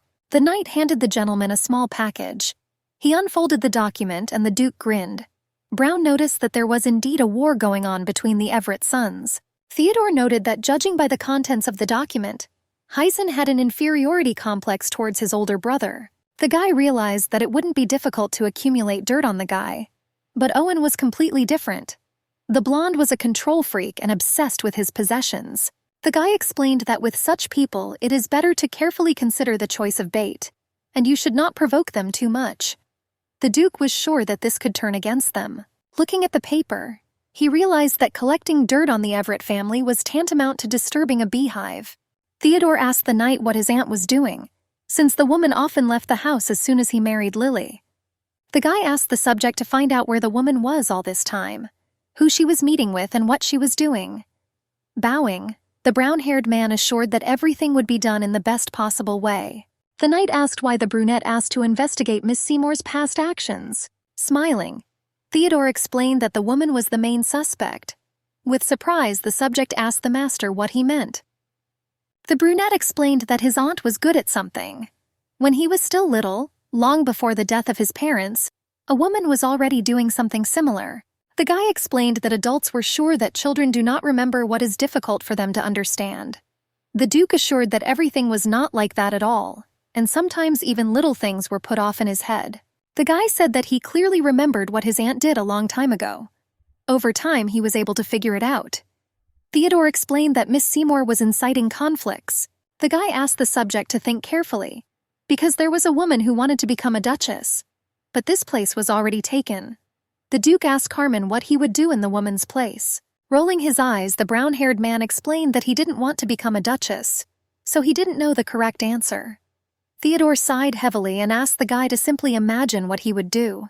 Annabella Seymour, being the second daughter, followed in advance to Valentino's castle. For more than 20 years, the woman did everything for this family. There were rumors that the woman was deeply attached to her older sister Renee. Annabella cared for her sister's son as if she were her own child.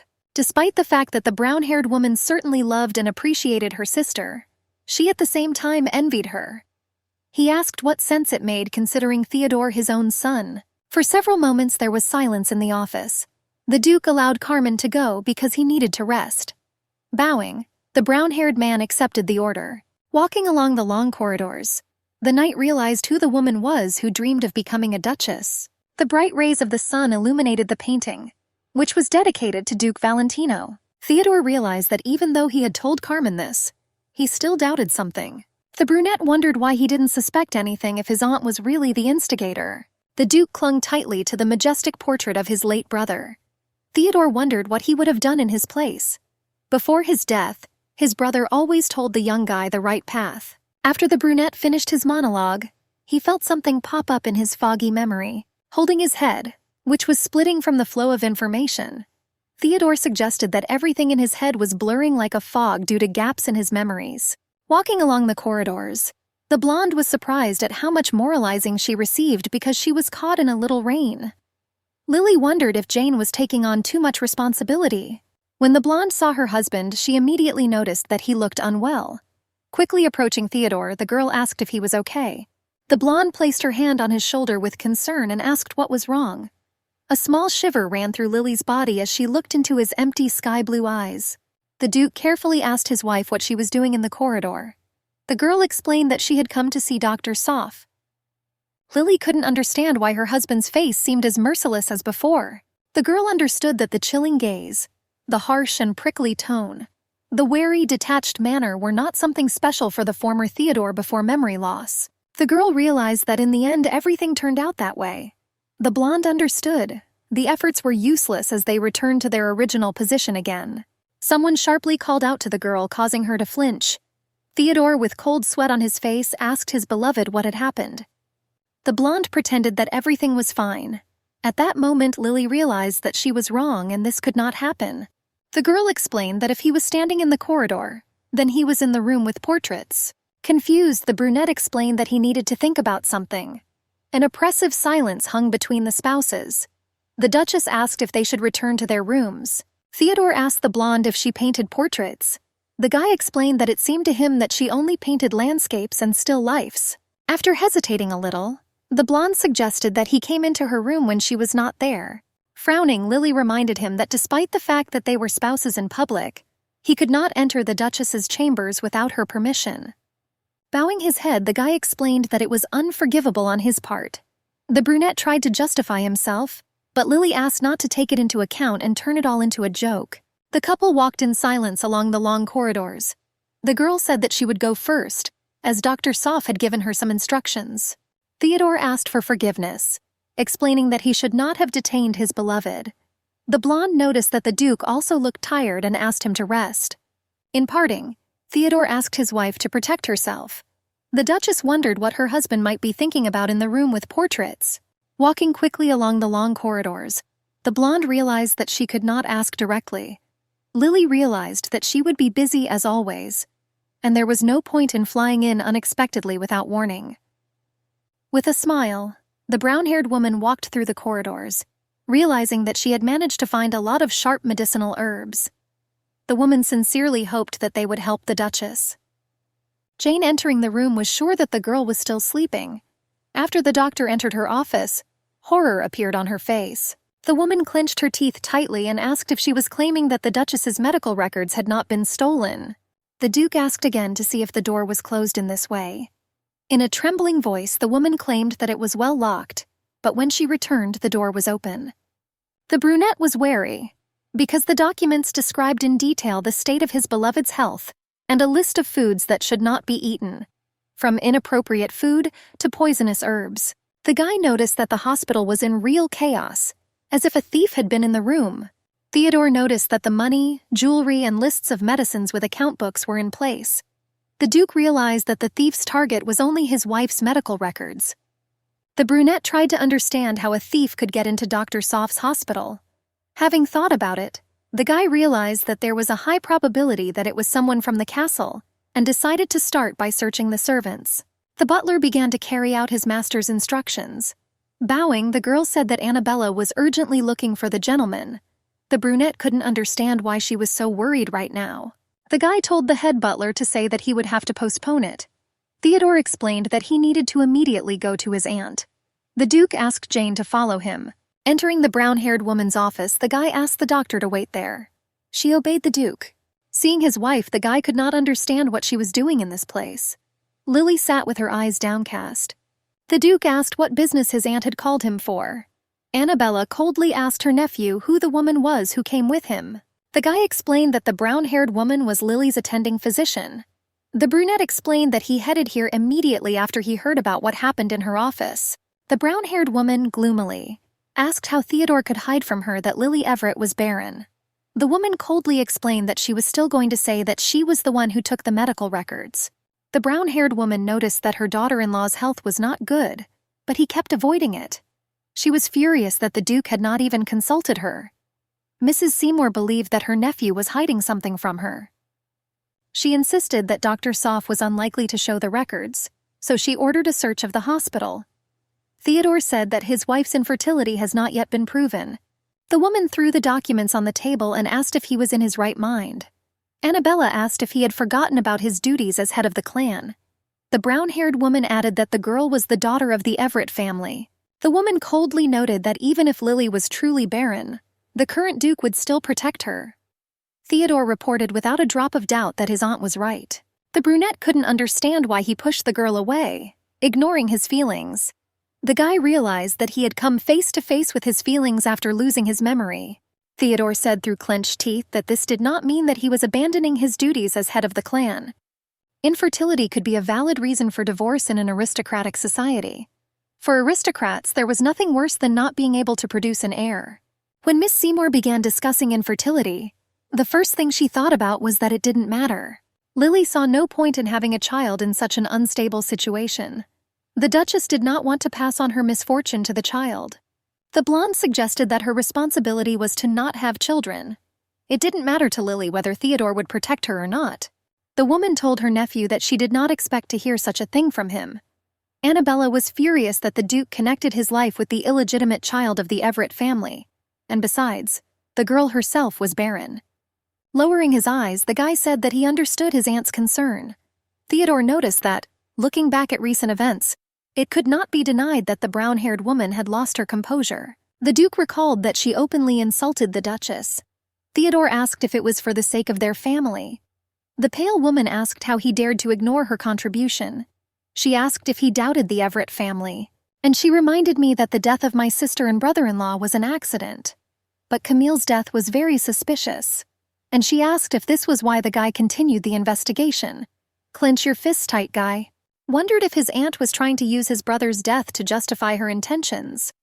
Jumping up sharply, Theodore said that he no longer wanted to listen to this and suggested that we talk about it later. The woman, breaking into a scream, asked how he dared to make a scene in front of the one who replaced his own mother. The Duke coldly recalled that he was the head of the Valentino family. The guy explained that he himself would decide what to do with his family and clan. Theodore asked if she remained in Valentino, not thanks to his mother's last wishes. A slight tremor passed through Mrs. Seymour's body. The woman said that she did not like this child, and explained that the girl seemed creepy to her. For a long time, Annabella reassured herself that Lily was an outsider in the Valentino family, since she was the daughter of the Duke of Everett, half an aristocrat, who was born from a maid. The brown-haired woman explained that she was sure that the girl would sooner or later file for divorce and leave the castle.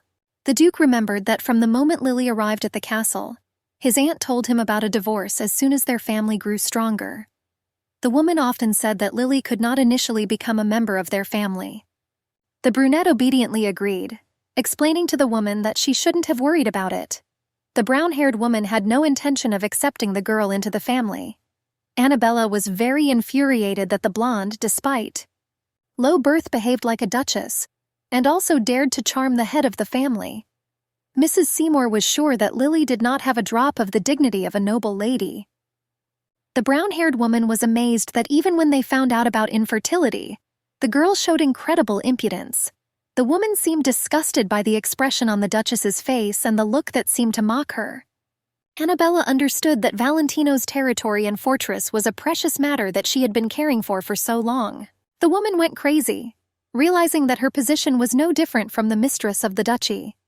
The brown-haired woman was sure that because of her seniority in the family, Theodore had to bow his head before her. The woman was sure that everything she had built for so many years had collapsed. Annabella wanted to protect Valentino and not let some girl tarnish their honor. The woman said that toxic substances were found in the sleeping pills that the lady took, causing side effects. The doctor reassured the girl that this was just a possibility, and infertility had not yet been proven. Jane explained that this is what she wrote in the medical notes. The woman explained that there was a more accurate way of diagnosis. The brown-haired woman asked Lily not to worry, explaining that she would borrow a magical instrument from the medical academy in the capital and conduct a test. The blonde listened carefully to the woman. She agreed, suggesting that she had a hard time. Confused, Jane explained to the lady that she should have kept a closer eye on the notes. The woman promised that from now on she would treat them as her own business and carry them with her wherever she went. The Duchess wanted to say that she should not have gone so far. Jane wished the lady a good rest and asked forgiveness for the disturbance. Left alone with her husband, Lily asked whether he was really going to cover for her even if she had infertility. The Duke assured that no matter what, he would protect her first and foremost. The guy reassured the blonde that if anything happened, they could adopt a child from among their relatives. The blonde grinned and was surprised that he was an idealist. For a long time, Lily considered her husband to be an extremely pragmatic person. The girl dreamed of ideals and reached out to them, but now she has become a realist. Theodore said it was time for him to return to his duties. The blonde told him not to worry. In parting, the Duke asked for forgiveness for forcing his beloved to go through this. Lily thought that these were exactly the words she wanted to hear from him. The girl dreamed of becoming special and precious to her husband. But even in those days, it was difficult to achieve understanding. Despite the fact that her husband enveloped her in care, Lily could not forget that fleeting glance. The girl was sure that her wife would never know about her sincere feelings. From that day on, most of all she thought about when Theodore's memory would fully return. The blonde has not yet made a final decision, but when this happens, it may be impossible to stay in Valentino's castle. Lily's head was filled with disturbing thoughts, because she was afraid that the Duke would forget everything that happened during this time. The blonde had never heard of such a side effect, but did not rule out such an outcome. The Duchess was afraid that Theodore would forget what happened until he had all his memories restored. Lily didn't know if this would make any sense. The girl carefully painted on a luxurious canvas. Lily asked if she really thought her paintings could be sold. The maid explained that there was a demand for drawings of flowers, butterflies, and animals. The brown-haired woman explained that it was now fashionable to add something like this to cards and letters, so that they would not look empty. Charlotte said that despite the fact that the lady never studied professionally, she still draws beautifully. Confused, the blonde explained that anyone could do this. Sighing heavily, Charlotte explained that it was stupid, and asked the lady to look at the sparrow she had drawn. The girl compared the drawing of a sparrow with a monster. The lady assured that if the girl practices more often, she will do much better. Charlotte was sure that she was hopeless at drawing, but quite good at embroidery. The maid explained that she was going to develop this talent in herself. Lily assured the servants that her work was beautiful, and that it would sell even better than her drawings. Embarrassed, the girl explained that the mistress was overpraising her. Looking at her robot with a smile, Lily realized that it was time to start coloring. The blonde, tightly clutching the palette in her hand, froze. Soon a girl entered the room and asked the lady for forgiveness. The maid explained that the fact was that the gentleman asked to take the blonde to the living room on the first floor. The old woman told the Duchess that she was honored by this meeting. Cecile introduced herself. The blonde asked if the woman was from the province of Alès. Cecile explained that she was very pleased that the heroine knew about this. The guy made an excuse that he took into account the mistress's schedule. But Cecile arrived earlier than expected. The artist said that Lily could call her Baroness Vines, but she assured that there was another name that she used as an artist. After the Baroness said that she had taken the pseudonym Georges Ranier, our heroine was very surprised. The Baroness insisted that she had been painting for more than 20 years. The artist's style was one of the Duchess's favorites. Lily couldn't believe that her husband knew about this and invited the artist. The Baroness explained that she perfectly understood the blonde's surprise, since Georges Ranier was known as a man. Smiling, the Baroness explained that it was difficult for a woman artist to achieve success. Vines said many people did this. She admitted that she herself was no exception. Smiling, the Baroness admitted that she went out in public in men's clothing. She assumed that it was in this image that she would be remembered. Vines admitted that she was surprised when she learned about the Duchess's hobby. The artist asked Lily if she could look at her work. The blonde smiled and answered positively, explaining that her skills were unlikely to impress. The girl admitted that she painted as a hobby. Vines, mysteriously putting a finger to her lips in a quiet voice, assured that many of the greatest works in this world began as a hobby. The Baroness took Lily's paintings and looked at them carefully. The blonde noticed that the woman was very polite. The girl showed the work to the artist, which she had long liked. It turned out to be much more pleasant than she thought. The Duchess talked with the idol about paintings. Quite quickly they moved on to learning, and Cecile was happy to share her accumulated knowledge. When the woman had to leave, she admitted that she was very pleased to talk with Lily. The Duchess told the idol that it was an honor to meet her. The blonde was very embarrassed, realizing that they still had a lot of topics to talk about. The girl said that she was very sorry that they had so little time to communicate. Cecile assured that she would be able to visit the duchy in 3 days, and she explained that it seemed to her that one day was not enough to communicate with such an interesting person, and she would like to talk more. Smiling, the artist suggested that they could become good friends. Lily's eyes lit up with joy. When the guest left the estate, the blonde asked her husband how he found out that Cecile Vines was Georges Ranier. The Duke said that long ago his grandparents supported the aspiring artist. Theodore explained that he accidentally learned about this from entries in the family ledger. The Duchess, from the words of her husband, realized that this was quite a long time ago, and suggested that thanks to Valentino's reputation, the artist maintained contact with them. The Duchess nervously asked the brunette how he found out about the rest. The guy didn't understand what his wife was talking about and asked again. Lily asked how he knew that her favorite artist was Georges Ranier. The Duke remembered how one day he crossed paths with Charlotte in the corridor, and after a short conversation, found out this information. The brunette explained that he realized this only after he returned to what he had missed. Theodore remembered that he had a gift for his beloved.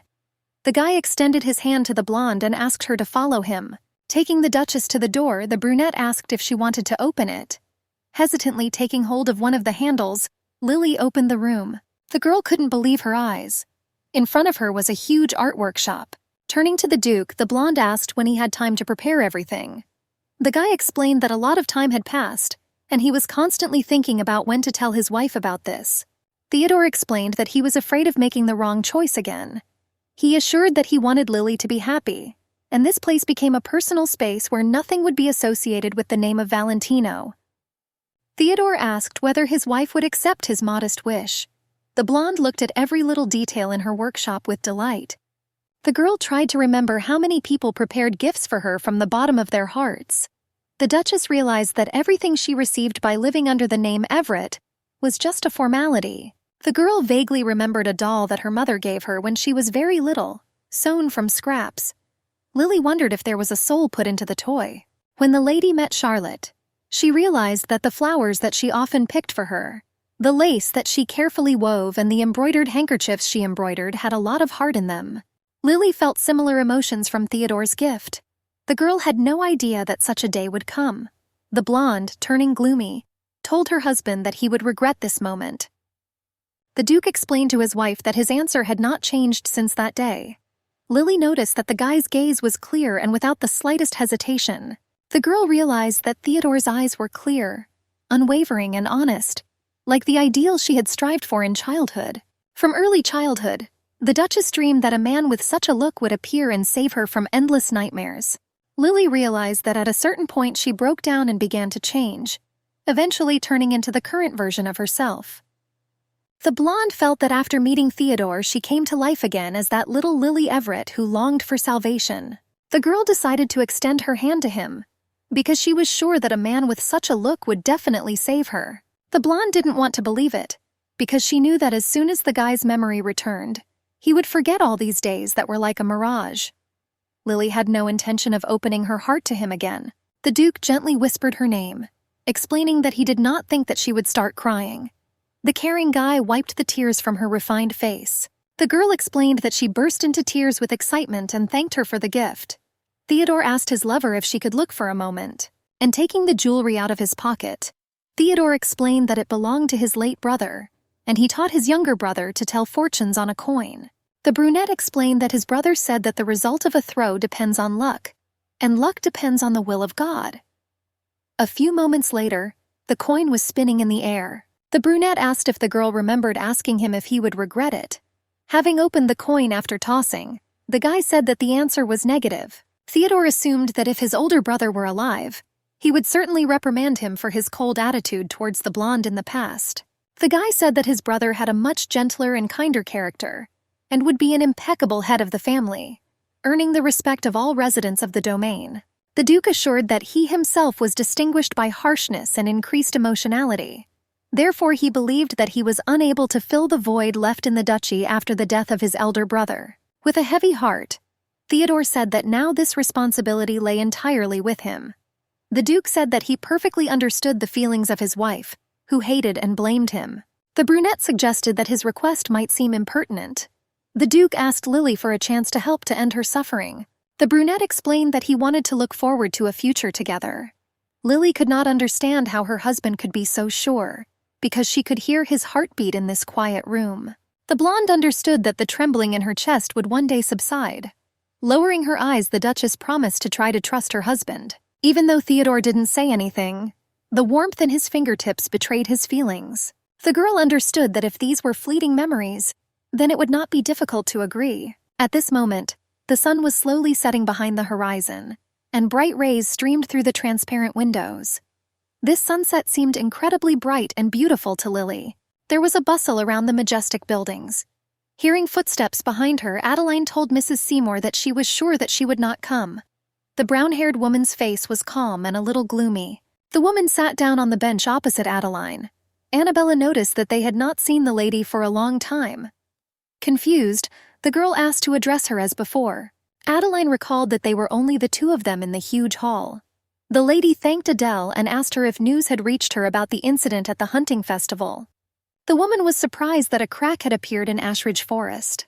Annabella asked worriedly if she was hurt. Confused, the girl said that she was fine despite the fact that many knights sacrificed themselves. Adeline said that thanks to the power of spirits, the Duchess managed to avoid great losses. Realizing that she had said incorrectly, the girl corrected herself and said that the salvation of the aristocracy was thanks to the power of Theodore's spirits. The aristocrat asked if this was strange. The girl could not understand why at that moment Lily was able to use her powers. Tightly gripping the dress, Adele explained that recently there have been rumors that relations between the Valentino spouses have noticeably improved. The girl explained that at first she also had a hard time believing it, and therefore decided to see for herself. Smiling, the aristocrat explained that she did not even suspect that Theodore valued Lily so much. Annabella sighed heavily and said that recently a scandal had broken out in Valentino's castle, as the servants had again begun to spread rumors. The brown-haired woman assumed that the snake had blabbed everything.